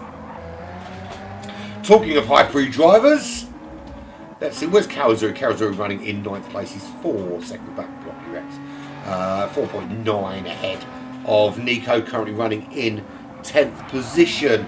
We are about just over 45 minutes from the end of this race, and then we'll get to talk to the top 3. Will the top 3 be Nuke, Rusty Maggots and the Truth? Or can Blocky Rex, Monkey Man Macho, Joey Cannoli, Kaizan, Colin, can any of those guys force their way into that top 3?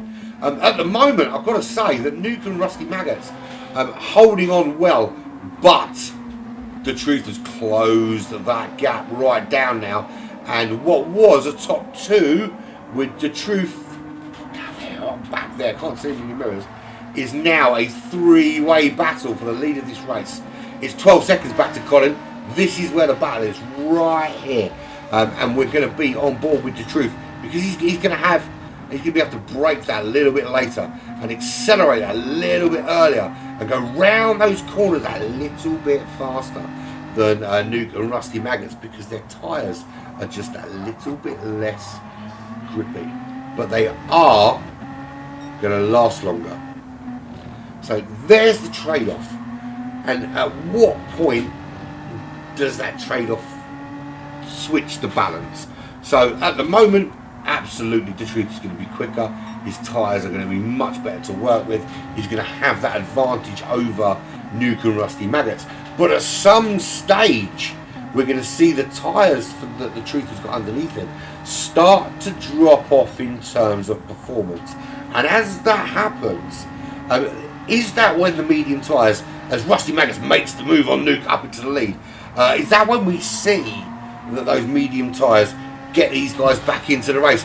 And that's a good run the Truth's got on Nuke. They almost went 3 wide there, got the move done before they moved into the, and a little bit squirrely there from the Truth, because we've got the 2 FR Bono drivers in the lead of this race. It's Rusty Maggots. You can see they're just ahead of the Truth Serum into the final corner. You can see they're behind. That's Toto Wolff, not the real one, who's not involved in that top 4 battle, but still involved with Nuke one way or another. Good run for the Truth here. Not quite close enough to make the move into turn 1.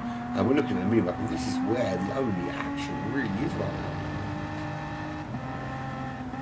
Onto the brakes we go into Druids, and Rusty Maggots looking in the mirror all the time, and all he can see is basically a reflection of his own car, just hunting, chasing him down.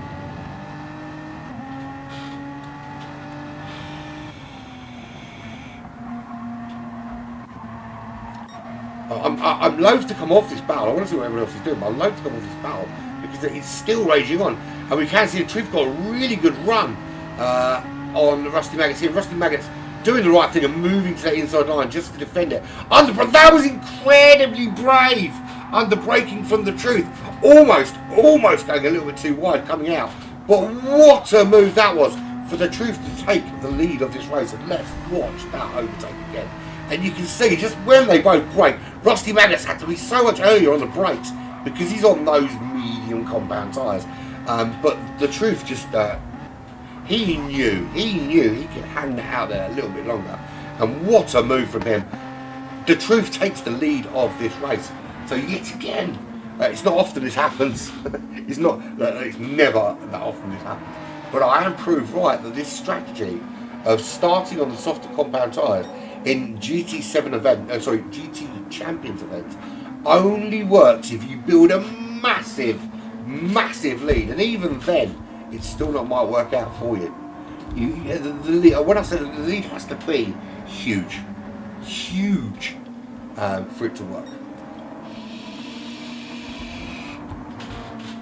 It didn't work in D1. It hasn't worked in D2. Now the question, of course, is that partially working in the fact that Colin is still, well, I mean, he was 12 seconds back. He's now 8.7 seconds back, and we've still got 40 minutes of this race left. So how much inroads now can Colin make? Kaizan 27 seconds back in 5th position. Could he potentially get himself in the top 3? Looking at the lap times, look at that incredible consistency in those low 30s. But I think if you want to be pushing into the top 3 here, I think you, like Colin, need to be dipping your toes into those mid to high 29s. And Colin really finding some pace now, particularly on these soft compound tyres in this last half of the race. Moving down the order, we're looking at Joey Canoli. Here he is. Joey Obi-Wan Canoli running in 6th place, second prettiest livery on the racetrack. He is 17 seconds behind Kaizan, 8 seconds clear of Blocky Rex, the Kiwi, and that's the breed. I didn't mean the breed. The nationality, not the fruit. Yeah. This is what happens, folks. When someone says to you, listen, we're doing a 24-hour race for charity, would you like to broadcast it? Your answer should be, yeah, I'll do a couple of hours, not, yeah, sorry, let's stick the whole thing on Black Flag Racing TV, and I'll dip in and out and do commentary for the whole event. You're an idiot. You're an idiot, Andy. No, to be fair, I really enjoyed it. Met some really cool people today, and 3 little kids that went out and saw the beauty of human kindness. I've got quite a dim view of human beings in general. I think, for the most part, human beings aren't very nice. There are people that I've met people that are nice, but I think in general, you put 100 human beings in front of me, I think 3 of them might be okay, the rest will be absolute arseholes. That's just my negative opinion from anything. I don't think I'm too far off the mark. But 3 little kids today, right, and they're really little. Their dad was racing in that 24-hour event, and he put 10 hours of racing on the board. And they went and made lemonade, and they took it out into the street, and they sold lemonade for something to do with 3 kids. And they made £9.57. Right? Between the 3 of them, £9.57. And they took that £9.57, and all they wanted to do with it was donate it to the charity that their daddy was racing for. There was no thought of keeping the money for themselves, just straight in. And that makes them not only a credit to themselves, but a credit to their parents. And they restored my faith in humanity just a little smidgen. And then, of course, people get jumping in the lobby, not reading the rules, and messing things up, and then obviously realise that most people actually are idiots. But it is what it is. There's Toto Wolff, not the real one. He is running at the moment. He's just been lapped by The Truth, Rusty Maggots, and Nuke running 1, 2, 3. Monkey Man Macho just ahead of him. I say just 17.8 seconds of just ahead of him. What sort of gap has The Truth built? Well, already a 2.6 second lead over the current championship leader, Rusty Maggots. Look, if Rusty can hang on, if he can hang on in second, it's not complete disaster starting on the soft compounds for him. The problem for me is this, is we look at Colin, and there he is, he's the gap's down to 6.0 seconds already. Kaizen not really making inroads into Colin, which means he's not really making inroads into Nuke either. The gap, the gap is 29.2 seconds to Colin, which makes it sort of 34 to Nuke.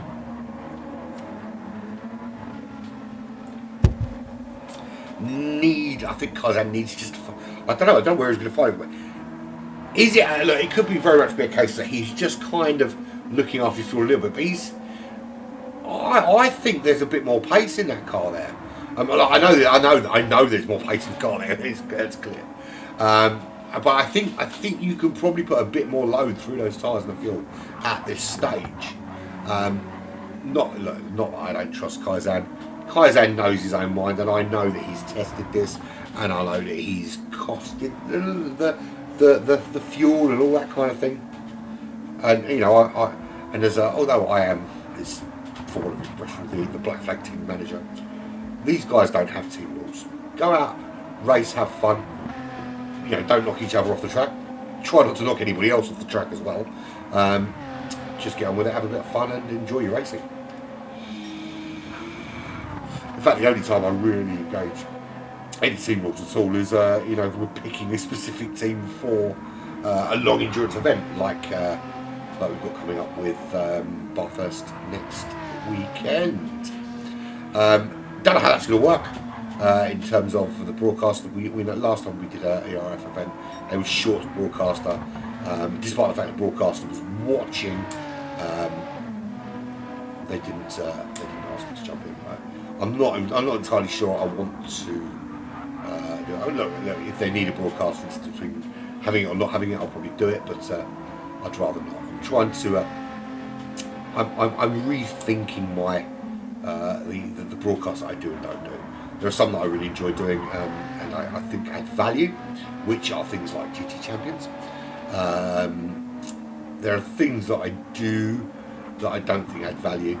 And what I want to say, I mean, add value to me as a broadcaster and to Black Flag as a whole. One of those is GT Fusion. Last year, absolutely last season, I think it really added good value to Black Flag Racing TV and to Black Flag Racing Team. This year, I don't feel the same. I feel that the new management is not quite on the ball. Say what's in your mind, my friend. Say what's on your mind, which is exactly what I'm doing. In fact, I have a feeling I'm probably going to get sacked after some of the things I said in the broadcast earlier. It's very likely I'm going to find I've got a message in my box tomorrow saying, please don't come back for tomorrow's pro race. If that's the case, then so be it. So it looks very much like this race is being dominated by the truth. You can't handle him? Absolutely not. He's going to win this race here. And this is going to be a succession of a couple of good results for the Truth Serum. As he's 5.1 seconds clear of Rusty Maggots now. And being on those soft compound tyres, it's going to be some uphill battle for Rusty and Nuke to even try and catch him. And to be fair, the gap between Rusty and Nuke has opened up a little bit, 3.1 seconds.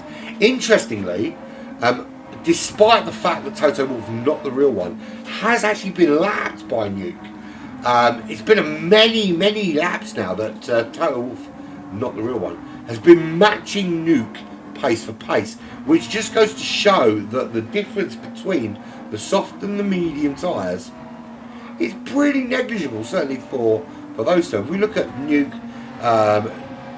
regularly in the low 31s, to low to mid 31s, and then we drop down and we have a look at Toto Wolff, not the real one, low 30s to low 31s on the soft compound tyres. But it's difficult, obviously, because Toto Wolff is not the real one. It's perfectly entitled to unlap themselves, but it's a slightly different procedure than an overtake. Obviously, you wouldn't waste your time defending against someone making that move, but the move has to be made in such a way that it's not compromising you in any way at all. Because straight away, any loss when they unlap themselves would essentially result in a penalty. Because because the argument can be made that at any time unlapping yourself is an unnecessary move, unless of course the guy, if Magic Cook climbs right over the back of Toto Wolff and unlapping yourself is the only way that Toto Wolff, not the real one, can rescue or save themselves from that overtake, then that's probably the only scenario where that overtake is necessary. Let's do a full run. We sort of move into the last half hour with a full rundown from front to back. The Truth Serum came out of the pits with a purpose. That purpose was to catch Nuke, to catch Rusty Maggots, and that has been achieved. The gap now 4 seconds, 4.2 seconds that they lead this race, and it is the Truth's race to lose. Rusty Maggots took the lead from Nuke after knocking on the door for a little while, then opened up a nice juicy 3.3 second gap, while Nuke themselves opened up a sort of 10 to 12 second gap over the rest of the field. Then a little mistake for Rusty Maggots allowed Nuke to retake that lead that Nuke so thoroughly earned. I was going to say earned. You don't really earn your pole positions here. It's a reverse from. So it's basically you earn it by being the slowest car, or something wrong with those. It's complicated. So getting that place that he earned, that was a game from being on pole, of course. Then we got to the pit window, and those guys jumped in, dropped down to third, fourth. In came the Truth. Out came the Truth, and just from that point onwards, hunted down Rusty Maggots and Nuke, found Nuke, dispatched of Nuke, found Rusty Maggots, dispatched of Rusty Maggots, and is now opening up that gap to a comfortable 5.4 seconds. Then we look back to quite 3.2 seconds back to the Australian driver, who found their way around Kaizan and has just be able to find so much more time in every corner, in every braking zone than Kaizan's been able to find today. Which, is one of those things. You can't always be perfect at every try. Kaizan running 30.3 seconds back from Colin. And then it's a 19 second gap back to Joey. Joey Cannoli.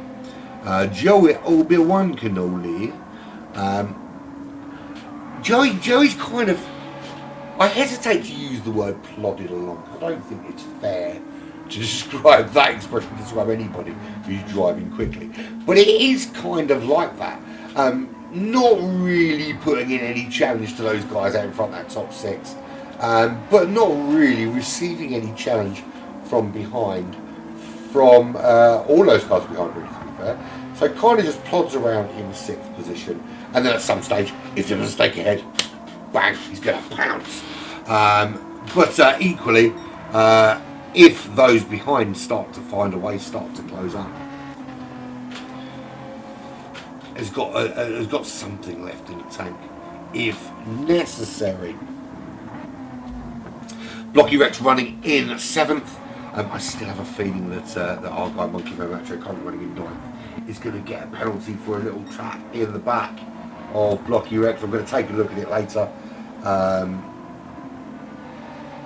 We'll see. Well, probably not later. I'll probably do it tomorrow. I'm very, very tired. I don't want to do it tonight. I'm done. Stop the world. I want to get off. Nico running in 8th place, 18 seconds behind Blocky Rex and 2.9 seconds ahead of Hypri Kawazuri. And there is actually the top ranked Hypri driver in this lobby. We did lose Just Gaming, of course, to disconnection. So there is Kawazuri running 3.2 seconds behind Nico and 3.9 ahead of Macho Man. There he is. That should be a black flag livery sporting there, but some sort of bug has removed the livery from the car with a scrape bug of some sort. I don't know. Revealing what was underneath. I can feel that thing I had, that throat thing I had before I lost my voice a couple of months back. You may or may not remember. I'm starting to feel it return. Frustrating. It might just be the sheer amount of talking I've been doing over the last few days. 12.1 seconds is a gap back to Total Wolff, not the real one. Didn't make that move to unlap himself. Colin, in fact, it's gone the other way now. Colin has made the move past Total Wolff, not the real one, up and to his challenge towards that top three. Magic Cook, who's just struggling today. 59 laps thus far. I mean, that in itself is to be able to do lap after lap after lap is a good achievement. To be able to continually do these laps. I mean, whether you know the guys are for 61 laps, you are 2 laps back, but to continue going in the face of that kind of adversity, you're 2 laps behind anybody else. It's unlikely you're going to find the pace now at this stage to catch anybody else, but yet you still keep your head down, you're still determined to keep going. That's the same sort of sponsorship. We saw ultimate sponsorship in Division 1 where 2 drivers had a little coming together. Immediately the place was given back, wasn't even questioned, and then they didn't really think about it afterwards. It's one of those things. Love to see that kind of sportsmanship, and it's similar to the driver who just continues going even when things are not looking great. Talking of great, that's exactly how the truth is performing, opening up that gap now to 7.8 seconds. We want to look at Colin on this chase down of Nuke because he's right there on the back of Nuke with 25 minutes of this race remaining. Really good run into the final corner. Can he get a run down into turn 1? Or maybe he's saving it for Druids, or maybe he's just going to hang in behind Nuke and wait for Nuke to make an error. Obviously we hope it's not wrong. So up to Druids they go. Colin tucked in nicely behind. Remember, Nuke is on those medium tyres. Colin just has that superior grip afforded to him by those soft compound tyres. Another good run on him, but it's such a difficult racetrack to overtake on. There's so few places to do it. You kind of have to kind of pick your moment, bide your time, and kind of stick stick every apex and just be there. That's what Colin's doing. He's making a nuisance of himself in the hope that Nuke sees it as a nuisance and tries to change something, and then ultimately in changing it is where an error comes in. Often you find that you do say that if you've got a particular technique and you're using that technique, it's worked for you all the time, and then you change it up, then sometimes it can kind of disrupt you a little bit, and that's what Colin's trying to do. He's trying to disrupt Nuke. Knows Nuke's on it. Look, he knows that Nuke is on the medium compound tyres. Had a little look up the inside there, makes Nuke rethink his line around the final corner all the time. But at the moment, I tell you what, to be on those tyres at this stage of the race for Nuke and to hold Colin up as he's doing, it's a phenomenal effort, particularly considering the difference in the grip differential. I think the track itself is quite helping because it's such a difficult track to overtake on. But what it's actually doing is playing well into the hands of Rusty Maggots. It's allowing Rusty Maggots, affording him that kind of clear air that just allows him to put in some consistent lap times and pull away from third place. And the further and the deeper we go into this race, the less that Colin's able to make that move on Nuke, and the further the Rusty Maggots can pull away, the more Rusty Maggots can actually say that this strategy has worked, and everything Urban said about it was wrong, and I don't want to be wrong. although I think it probably will be in this case. But Collins, he can't find a way. He cannot find a way through. Just cannot find it. Nuke's putting that car just in the way. Everywhere that Collie wants to be when he wants to make that move, that is where Nuke has plonked his car. And there's nothing he can do about it at the moment. There's just no way through for him. Nowhere else on the racetrack we've got any sort of battle, anything like this. Doesn't get a run on him this time. This time there is, well, there was a little gap up the inside. Nuke shut that door right at the last minute. But the door was very briefly there open for Collins to dive through. Still not happening. It must be so frustrating. It's been like 4 laps now. 3 or 4 laps now. He's just stuck in behind there and can't get his way through. It's so annoying. Actually, we thought that the pressure from, in fact, I thought the pressure from Colin might cause Nuke to change something, to do something different. But actually, to the contrary, he's doing the same thing every single lap, and it's Colin. It's Colin that's trying to change things up. Colin that's trying to find another way, and it's not working. He's trying to chuck the car around the outside, doesn't quite have the pace to do it. He has a look up the inside and sees that Nuke has got his car right where he wants to put it.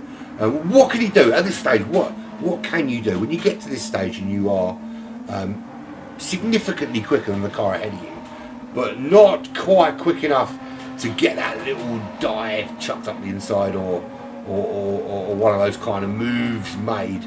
What do? Colin does make that move. The door was left open, and Colin does come through. And again, Toto Wolff, not the real one, is on the back of Nuke, looking to unlap himself. So Colin makes it through, but not before Rusty Maggots has built up a 6.6 second lead.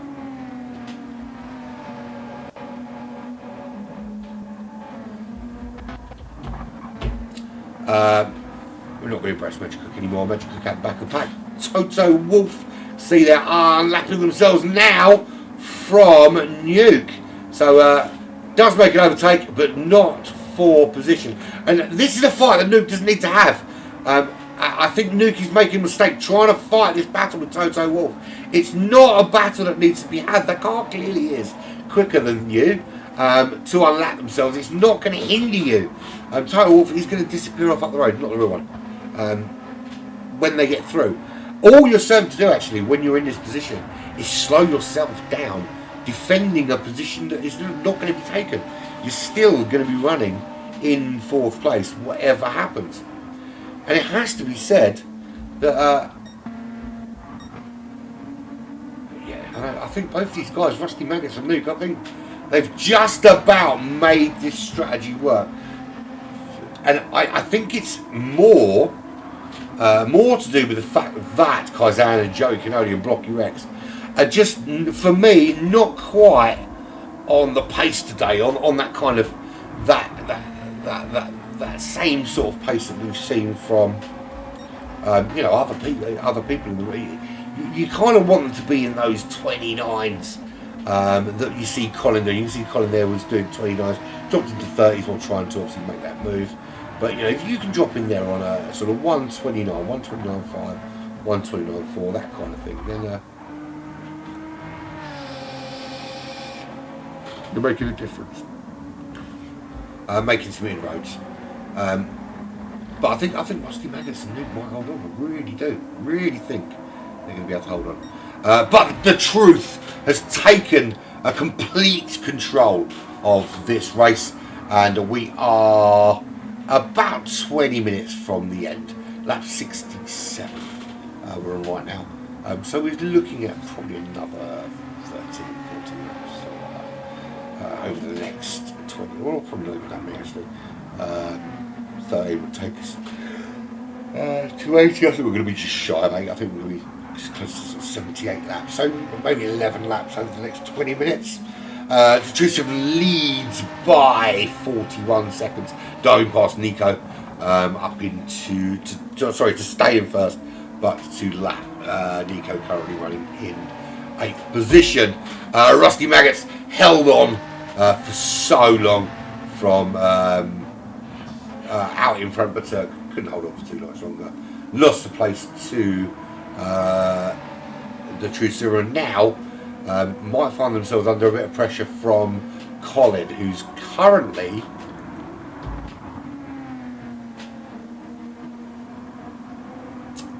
4.4 seconds is the gap. Now, stand up, please. Knock it up again. So we're looking at a bit of a chase down for the last 20 minutes. The only problem I can foresee at this stage is that this is where we're going to start now to see the superior grip that soft tyre has over the mediums. So it's going to start to wane and drop off a little bit.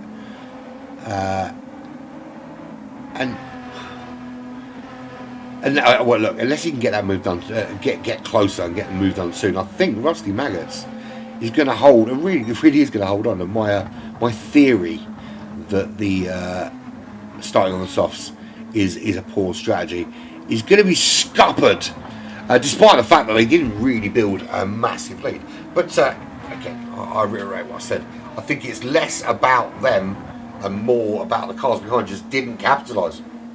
Just didn't spot the opportunity and get those lap times on the board. Nuke in 4th place, Kaizen giving themselves an awful lot of work to do. They're in the top 5. If they want to usurp Nuke from the top 4, they've got 25 seconds of racetrack and about 15 minutes of race in which to reclaim 25 seconds of racetrack, and then of course make that overtake and make it stick. Joey Cannoli, 17.9 seconds behind Kaizen. As I said, same amount of time, smaller amount of space to make up if a position is to be gained there.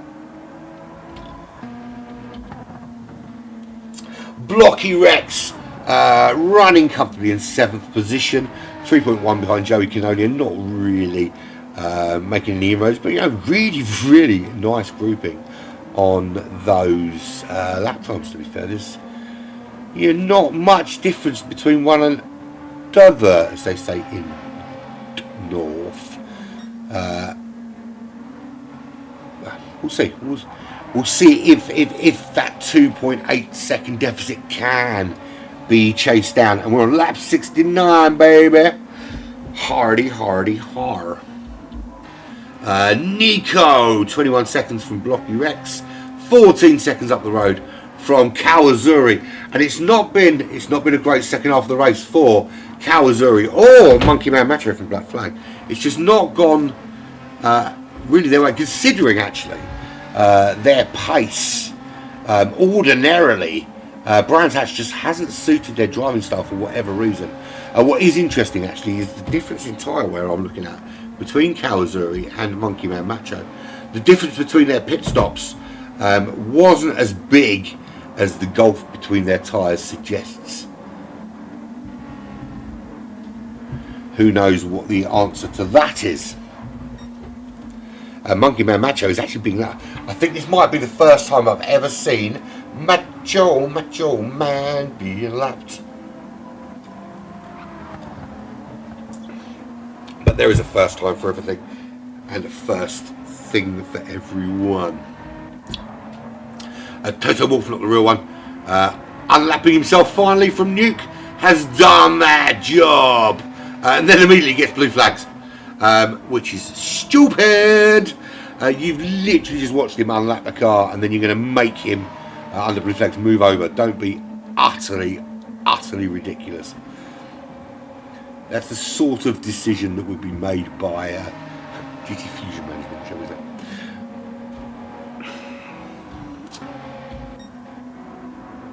Okay, we're into the last 15 minutes, folks, and the Truth Serum leads the way from Rusty Maggots by 15.7 seconds.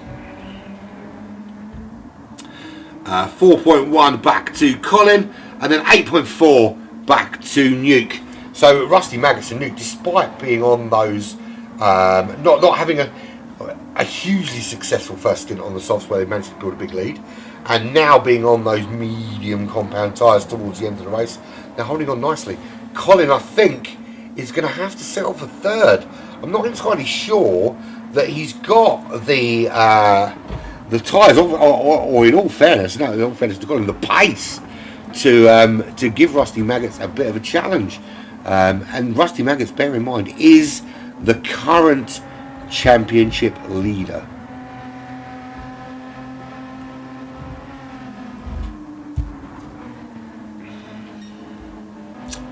It'll be good points for Colin, good points for Newt. Reasonable points for Kaizan there in the top 5, and has been running in the top 5 now for a couple of races. 2 podiums in the last 2, top 5 here. I wouldn't call that a shabby finish. I think that's all right. Bearing in mind, it's quite a complicated race. I've got to say though, you two, Kawazuri, I'm not knocking my matches so because he's Lithuanian, but Kawazuri, you've got the Union flag on your car. Well, Monkey Man Macho also has it, and you're driving a British track and you're not excelling, and I'm very, very disappointed. I'm sure you've never been there. You may well have. I'm making assumptions. Toto Wolf, Japan, not. What's that? Not a real one, of course not.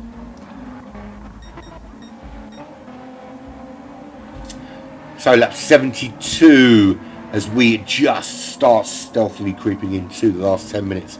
The Truth Serum of Canada, ahead of his teammate Rusty Maggots of the United States by 16 seconds. Trying to find a way to catch him up, maybe for Rusty Maggots. I don't think it's going to happen now. Second a lap and some more is what Rusty Maggots is going to need to close. Not going to happen, I don't think. Colin has cut that gap down to 3.1. It's not without it's not outside the realms of possibility that Colin is just going to start upping his pace a little bit and closing that gap and potentially snatching second place from the jaws of victory that Rusty Maggots has those in.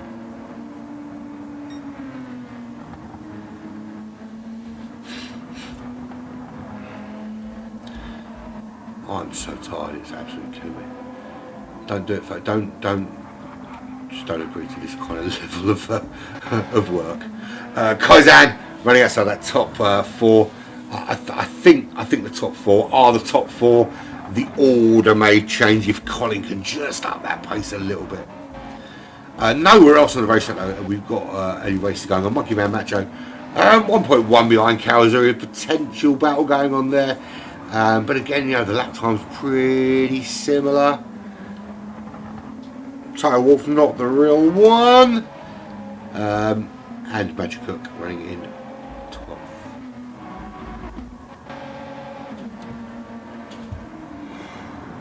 Oh, excuse me. So there he is, Joey One Cannoli.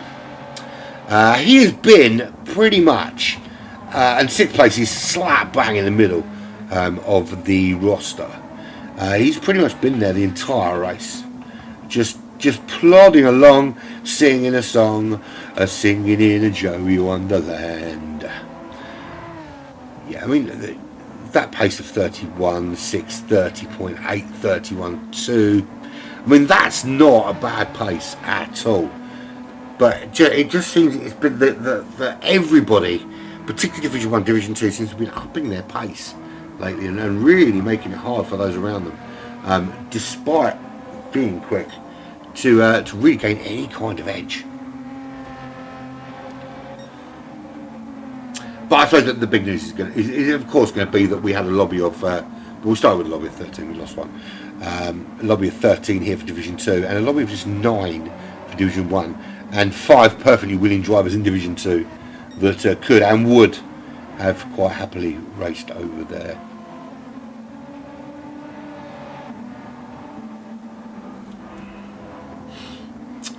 Let's do a final recap from the back before we follow them home. And there's no real battles going on the racetrack. I think we're done for the evening in terms of racing battles. There is Magic Cook for the United States on lap 71. Struggled to come to grips with this car and track combo. Toto Wolff, not the real one, running 2.2 seconds behind. Hypri Kawazuri, 1.2, I don't want to say 1 second ahead of Toto Wolff, not the real one. 6/10 is the gap to Monkey, a macho man. Certainly a doable gap, but again, it's the expectation.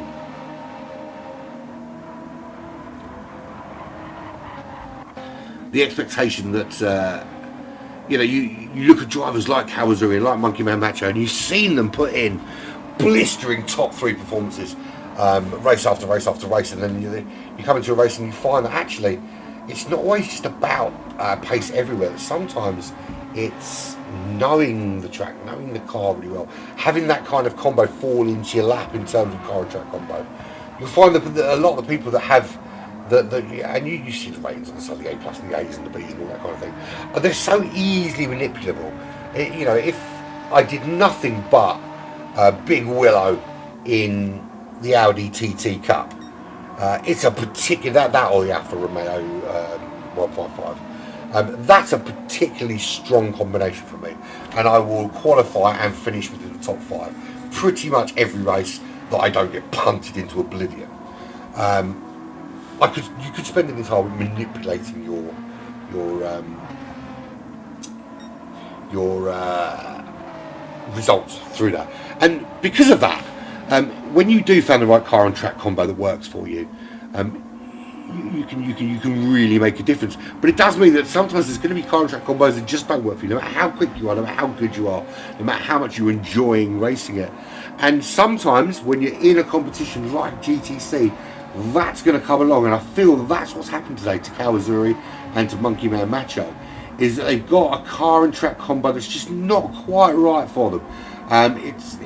It's a complicated little car, this BMW. It's a great car to drive, don't get me wrong, but it's a complicated car to get everything out of, and they're just not managing to get every ounce of performance out of the car today, which is why they're back in 9th and 10th place. So that runs us all the way pretty much through the order. As we move into the last couple of laps here, there is, as the Truth Serum takes this left-hander, we have 5 minutes left of this race, so 3 laps remain here at Brands Hatch. This is the GT Champions World Cup Season 5, round number 5 at Brands Hatch in the BMW M4. This is the Division 2 race. Rusty Maggots currently leads the Division 2 Championship by just a few points, but is some way behind this guy, the Truth Serum, who's 15.9 seconds clear up the road. And in all honesty, when they took the lead of this race, they never looked back. Now, running to the end of the soft compound tyres, I'm going to tell you now, I find it really uncomfortable watching how low those tyres are going, knowing that there's still essentially 2.5 laps remaining in this particular race. The gap is 15.8 seconds to Rusty Maggots, and Colin's not really been able to close enough to change that. So my assertion that the starting on the soft compound tyres is an unviable solution across GTC completely is wrong. And yet again I am proved wrong. Was it viable to win? Absolutely not. Never going to happen when you've got the Truth Serum showing a phenomenal pace. Colin, an extra couple of tenths out of Colin, it wouldn't have worked. Same with Kaizan and Joey Canoli. they would have found themselves down in 5th and 6th place. But it just kind of worked for them. And, yeah, Rusty Maggots stays in 2nd. So actually, Rusty Maggots is the one that really doesn't lose that, because Nuke started on pole, has lost. Actually, to be fair, it didn't really work that well for Nuke, because Nuke was on pole. He's now currently running in 4th place. Kaizan not closing a bit, but certainly not enough to make any blind bit of inroads before the timer runs out.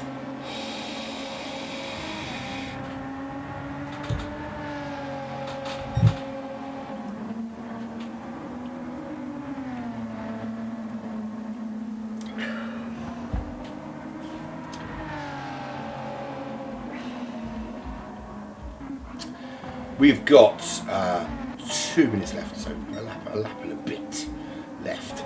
Magic Cook really not got to grips with this car at all. Neither really is Kawazuri or Monkey Man Macho. Toto Wolf, not the real one, also in that same kind of position.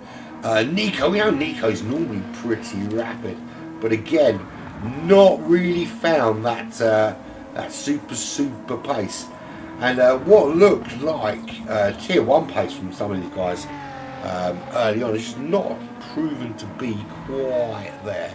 Just probably about 3/10, I would say, off that kind of D1 pace for everybody today. Well, I say everybody barred the truth, Rusty Maggots, Colin and Kaizan. There's Blocky Rex. You can't really say fairer than that.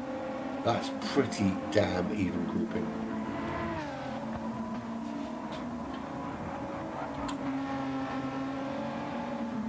So 1 minute 14 seconds left. 1 or 2 might get another lap, but it won't be many, I can tell you that. The Truth Serum. This will be the final lap for... Actually, it might not be. I think the Truth might get another lap. I think Rusty Maggots, however, will not. 34 seconds in only 38 seconds. So, here's the kicker now. It looks like the Truth Serum's got enough fuel to go to the end. But imagine what would happen if those tyres go off before the end of this race, which is in a lap and a few corners time as far as the Truth is concerned. Because if the Truth crosses that line, then the old bits are off. The Truth is going to win. All they've got to do is finish the race. And it certainly looks like that's going to happen. So down to cross the line and run one final lap. There goes the Truth Serum, who's going to win this race, because Rusty Maggots is not going to make the line in time before the timer dings down. 2nd place for Rusty Maggots. To be fair, you've got to give credit where it's due. That was a good performance. Colin takes home the bronze medal. There's no bronze medal, but if there was one, you would take it home. There's Sector 7's Nuke coming home in 4th. Kaizan in 5th. Will finish 20 seconds behind Nuke. Eventually when he gets there. Where's the Truth? I don't know where's the Truth crossing the line. To be fair, the race was kind of over 10 laps ago, 15 laps ago, I think you could argue. Which is a bit of a shame, but it's what it is.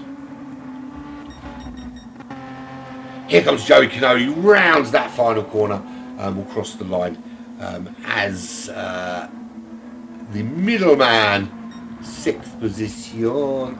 Blocky Rex in 7th. MWR Nico.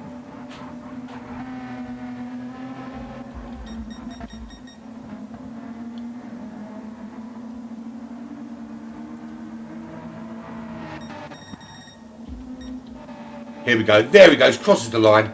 The Truth Serum takes the gold medal here today. And my God, I'm so tired. It's utterly ridiculous. And Nico coming home in 8th place. So, final rundown we will have for you very, very shortly. We made it. We made it. We made it. We made it. I don't know how, but we did. There's the final result. The True Serum with a final race time of 2:01, 27.457 is exactly one lap ahead of everybody else. Rusty Maggots, then Colin, then Nuke, then Kaizan, Joey Cannoli, Blocky Rex, Nico, Monkey Man Macho, Toto Wolf, Kawazuri, and Magic Cook. Finished the race. Jazz Gaming was a DNF really early on as well, which just meant it was never really going to get any points for that. So I'm going to go and find me some drivers to chat to in it. Catch you very, very shortly while I find them.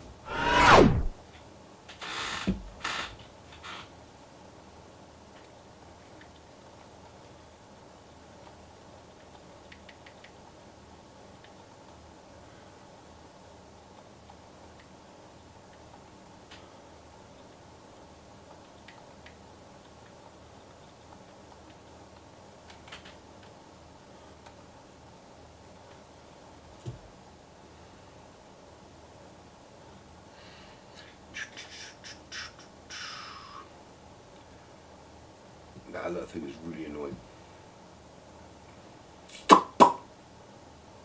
Where is it? G2 interviews right there.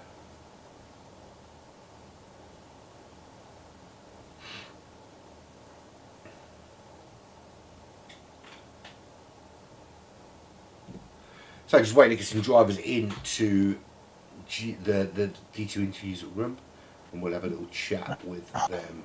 Who we got? Hello, lads. How are we doing? Great. Not too bad. How do you think that went? It was good. Tiring, but good fun. It was. Rusty, I've got to ask, right? And I'm going to be. If you do watch the stream back, you'll see that I said this. I've been genuinely of the thought throughout GTC that the tactic of starting on the softs hasn't really paid off much for people. And I called it out and said, look, it's not really a good idea. And today you proved me wrong and I hate you. Hey, clean air is nice, but yeah, I think that's like I haven't gotten a win yet this season, but I've been getting consistent finishes, and that's kind of what I'm going for by starting on the softs, is to just be able to get out of the bull crap, and maybe I'm not winning the race, but I'm not getting bad finishes at least. That's kind of the goal with it. Maybe I could have won tonight. I was stuck behind Nuke for a long time, and I had that one big slide that made the difference, but it's whatever. I'll take a second. Yeah, I think you're right. I think when you did get past Nuke, I mean, you opened up a sort of 3.5, nearly 4 second gap, and I think if you were allowed to continue opening that up, that gap would have made the difference. Because I think the only time this season I've seen anyone start on the soft compound tyres and then make it work and turn it into something was in one of the lower groups. One of the Black Flag drivers, Ricardo, started on the softs and built a 40-second lead, and then that worked. But I think that's what you kind of need to do to make it to guarantee you the kind of top spot of the podium. Right. You kind of got to be perfect on that first stint. Like I said, I think I had a shot at doing that, but once I had that slide and was behind Nuke again, I knew Truth was going to catch me. Like eventually, it was just bound to happen. Yeah, Truth, man, you were on fire today. Just didn't seem to put a foot wrong. Yeah, I don't know. Like, I felt fortunate that I started in P9 because last week I won and I had the fastest lap, but because so many people, I guess, DC'd or quit, I started 9th, which was pretty good. And then I was able to just somehow dice through the field. Opportunities kept on presenting themselves, and then I got in a rhythm. And then I was able to manage my fuel according to plan. Didn't have to take too much fuel, and then I just kept going. Those guys up front were driving well, and I noticed Colin was driving well behind me too, because I could see that he was moving. He really wasn't losing ground on me when I was and I was pretty much flying. So look, I mean, I can't complain. That was as good as it could go for me. That's 2 from 2 now for you, isn't it? And you won last week, didn't you? Yeah, I did win last week. Yep. Yes. Good points to you. Colin, I've got to say, I mean, early doors, you and Kaizan were very similar in pace, and I thought we were going to see a kind Yeah. of little Aussie thing going on, and then something clicked, but it didn't click for both of you. It only clicked for you, and then you kind of it's almost as though you had something in the tank and you turned it on, and then you just up the road you went, and just started just pulling the mileage between you, but closing on those guys ahead. Yeah, I kept noticing my lap times and like realizing I was a lot faster during practice, so I knew I had more in me. So I just started pushing that a little bit more and going a bit closer to the white line and to the grass, and managed to find that pace that I knew I had, and then just was able to keep closing the gap towards the top, and then I think it was 6 minutes to go. My fuel light was coming on. I was like, oh, do I need to save? And I started shifting a bit earlier on Rusty. And then it was like 2 laps left. I looked down. I still had about 4 laps of fuel remaining. So I was a bit fuming because I'd slowed down during that last few minutes. Yeah, I think it would have been a good little battle. yeah. I think it would have been. I think Rusty did enough overall. Yeah, I mean, what I think really kind of happened there is that it seemed to be that some sort of Kaizen backwards. The guys like Kawazuri, like Monkey Man, that we usually expect to see kind of putting in those crazy lap times towards the end and making that push. It's almost as though the car and track combo didn't suit them today and they couldn't find those extra few tenths. I don't know how you guys felt about that. yeah. David, It's one of those you tracks. you can go. Sorry. Uh, so yeah, so it is. Yeah, to me, I got quite enjoy the track. I seem to do quite well around here, and the car's not so bad either. So for me, yeah, it was a good combination. But yeah, I'd say for a few others, it's a technical track, and you've got to push the limits to get a good pace out of it. And one false move, you'll be off. So if you ease off a bit, yeah, you can't get your times. Yeah, It's a this really difficult track to overtake, isn't it? Yeah, yeah Almost impossible. That's why I was stuck behind Nuke for what felt like 50 laps. yeah that this track is one of the most exhausting to do an endurance race on for me personally because there's no let up. Like every corner, like if you just like start thinking about I'm gonna have a hamburger because I'm hungry later after I'm done, that's done. You're gonna be in the grass, like you know. yeah. There was an Really is. analogy actually. I remember. I think it was even last season or the season before in F1 when Martin Brundle from Sky TV said a line. And at the time, it seemed a really stupid thing to say when he said it's one of those tracks where one corner comes after the other. I think well, every freaking track's like that. But this really is kind of like that. Is that literally you Yeah, finish with one corner and then there's no time to think because you're at the next corner straight away. There's no real let up at all, is there? Yeah, there isn't. And the thing about this track too, it's not just that the corner's coming, is that most of these corners, like Colin said, they're very technical. And sure, you may make it around the corner, but if you don't execute, you lose a lot of time on some of these corners that you can't afford to lose, and you scrub your tire. So it's like you got to be on it, man. And yeah, like on the question that you raised about the pace, yeah, it seems like some guys maybe didn't. It wasn't their weaker combo. Um, because like we're saying, it's a very technical track. So either with some people, it's like you have it or you don't. Like personally, early in the week, I didn't know, but I thought I was really fast because I was communicating with some Div 1 guys, and my times were similar. So I was just kind of hoping that you never know, somebody could show up and just be a god on this track, right? So Yeah, I mean, I did touch on it in the sort of broadcast that I think everybody has got one or two car and track combos that for them is absolutely perfect. I think it's one thing about GT7. It's quite this kind of A plus and B and C rating. It's a little bit for me. I think it's quite easy to manipulate. I think if you pick the right car and track combo and you spam it, I think anybody could be an A plus driver on this right. game because Yeah. if it's the right one for you, you can just work your way through it. I mean, for me, that would be Big Willow in either the Alpha 155 or the Audi TT Cup. And I'm not quick on any track, but that's one track where for me it just flows. It's just a shame I don't have the time to do 200 races in a week and get myself to A plus. But it is kind of like that here. I'm going to ask one final question of you all. It's a bit controversial. We had 13 in the lobby tonight. Division 1 had 9. Do you think, and I can understand if you don't answer the question, that what we should be doing is moving everybody up so that the top 3 lobbies, 1, 2 and 3, are all full, and of drivers that are coming every week, rather than having sort of half full lobbies where people just aren't turning up? Well, for me, go ahead, Rusty. I was just gonna say my personal opinion on that. Sure, would it make like the racing and streams more interesting? Yeah, but like I think it's a little too late. Like the season is half over, and it's not that like I can't compete with D1 guys. I mean, I've raced pretty much all of them before in the division when I was in Division 1 in the Porsche Cup, so I know I can at least somewhat hang with them. But the way I see it, like we got a fun and good championship battle going on with this group in Division 2.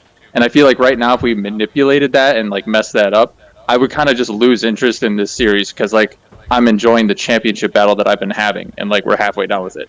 And I feel like if a bunch of people got moved up or moved down or whatever it may be, and like this whole championship battle we've been doing the whole season just was suddenly washed away, I'd pretty much lose interest, to be honest. Yeah, well, it's funny. We have different perspectives. I have a completely different perspective than Rusty, and it's funny because Rusty and I are pretty close friends on here. So my perspective is, if I keep battling, like I love the championship battle, but I'd rather be in Div 1. I'd rather finish 8th in Div 1 than win this championship. However, either way, I'll be happy. But like, I have a mindset, you could call it like crazy or delusional. Like I always believe I can win, even if I've lost 100 times in a row. Right. So, I think we should be moved up to Division 1. So now see, like it's split down the middle. We have two different opinions now. I'm torn on it myself. I do believe we should at least have full lobbies in at least the top 3. But like Rossi was saying, we've got a decent group and at the moment with a good battle going on. Where we're all kind of jostling through each race and each round, that it would be a shame to kind of mess with it and mix it up. And for me personally, moving up, it would be nice to say you're in Div 1, but I don't feel at this moment I've got the pace to handle them, so I'd probably be a bit disheartened and stuck at the back, not really getting anywhere close to any purple sectors and stuff like that, and just dropping back and back. It'd be a bit of a shame. I think maybe the better solution is to identify those people who consistently stop showing up in the middle of a season when they're not winning or for whatever reason and can't fulfill their commitment. And a lot of people have legitimate reasons, but some of them don't. I would be willing to guess. And you have to identify those people, and maybe they don't get the race in the future series. I don't know. That's not up to me, but I don't know what the solution is. But anyway.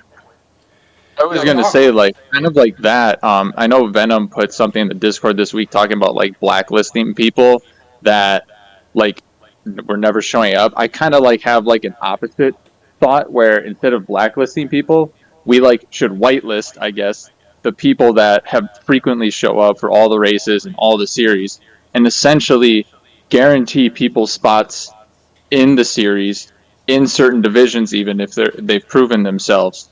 And so, like, you can fill out a lobby, like, have less divisions. Well, I guess it depends on, like, which championship we're doing.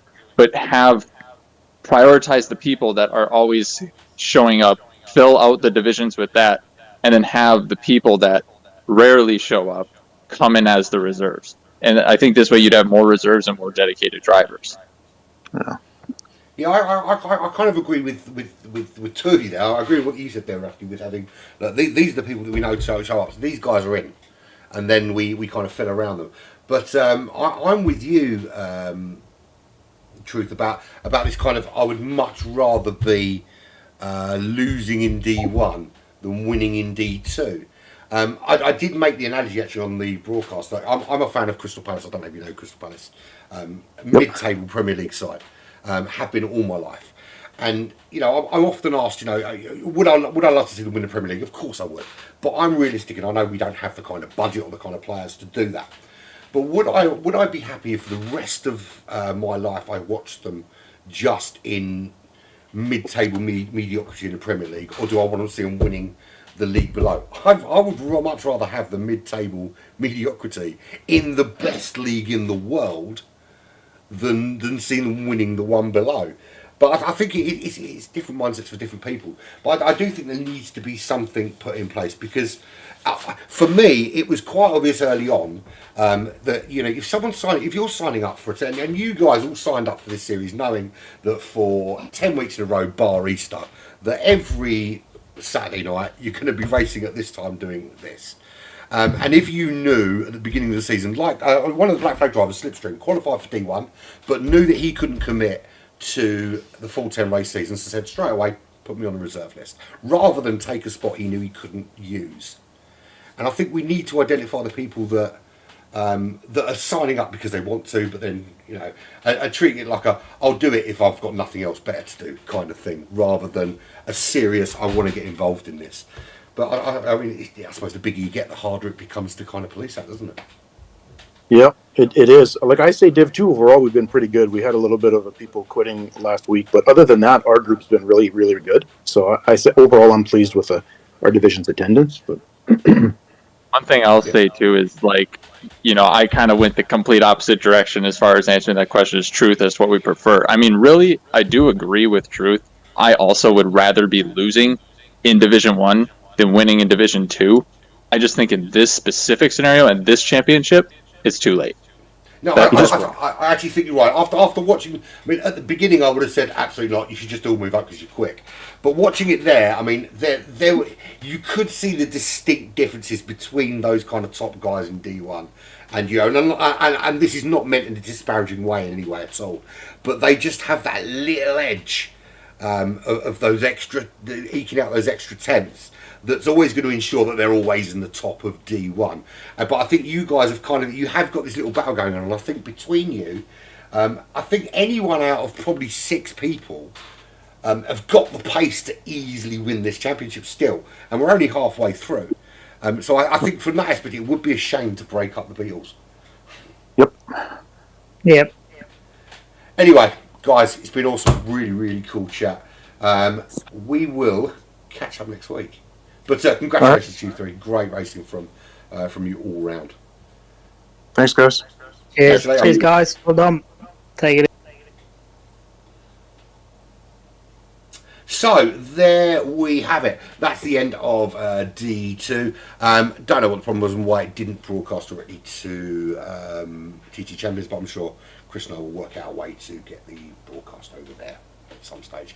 But congratulations to the Truth. He earned himself a very, very good result there. And I think we've put the world to rights and sorted out the future. But yeah, looking forward to seeing how this division pans out, because it is proving to be a really, really interesting contest. But enough about that. It has been an incredibly long weekend of broadcasting for me. One broadcast left tomorrow. Well, actually, it's 2 broadcasts left tomorrow, but one is going to be done for a replay. All that's left to say is thank you very much for joining me. I've been Owen Pirate. This has been the GTC World Cup, and we will catch up very, very soon. It's been emotional.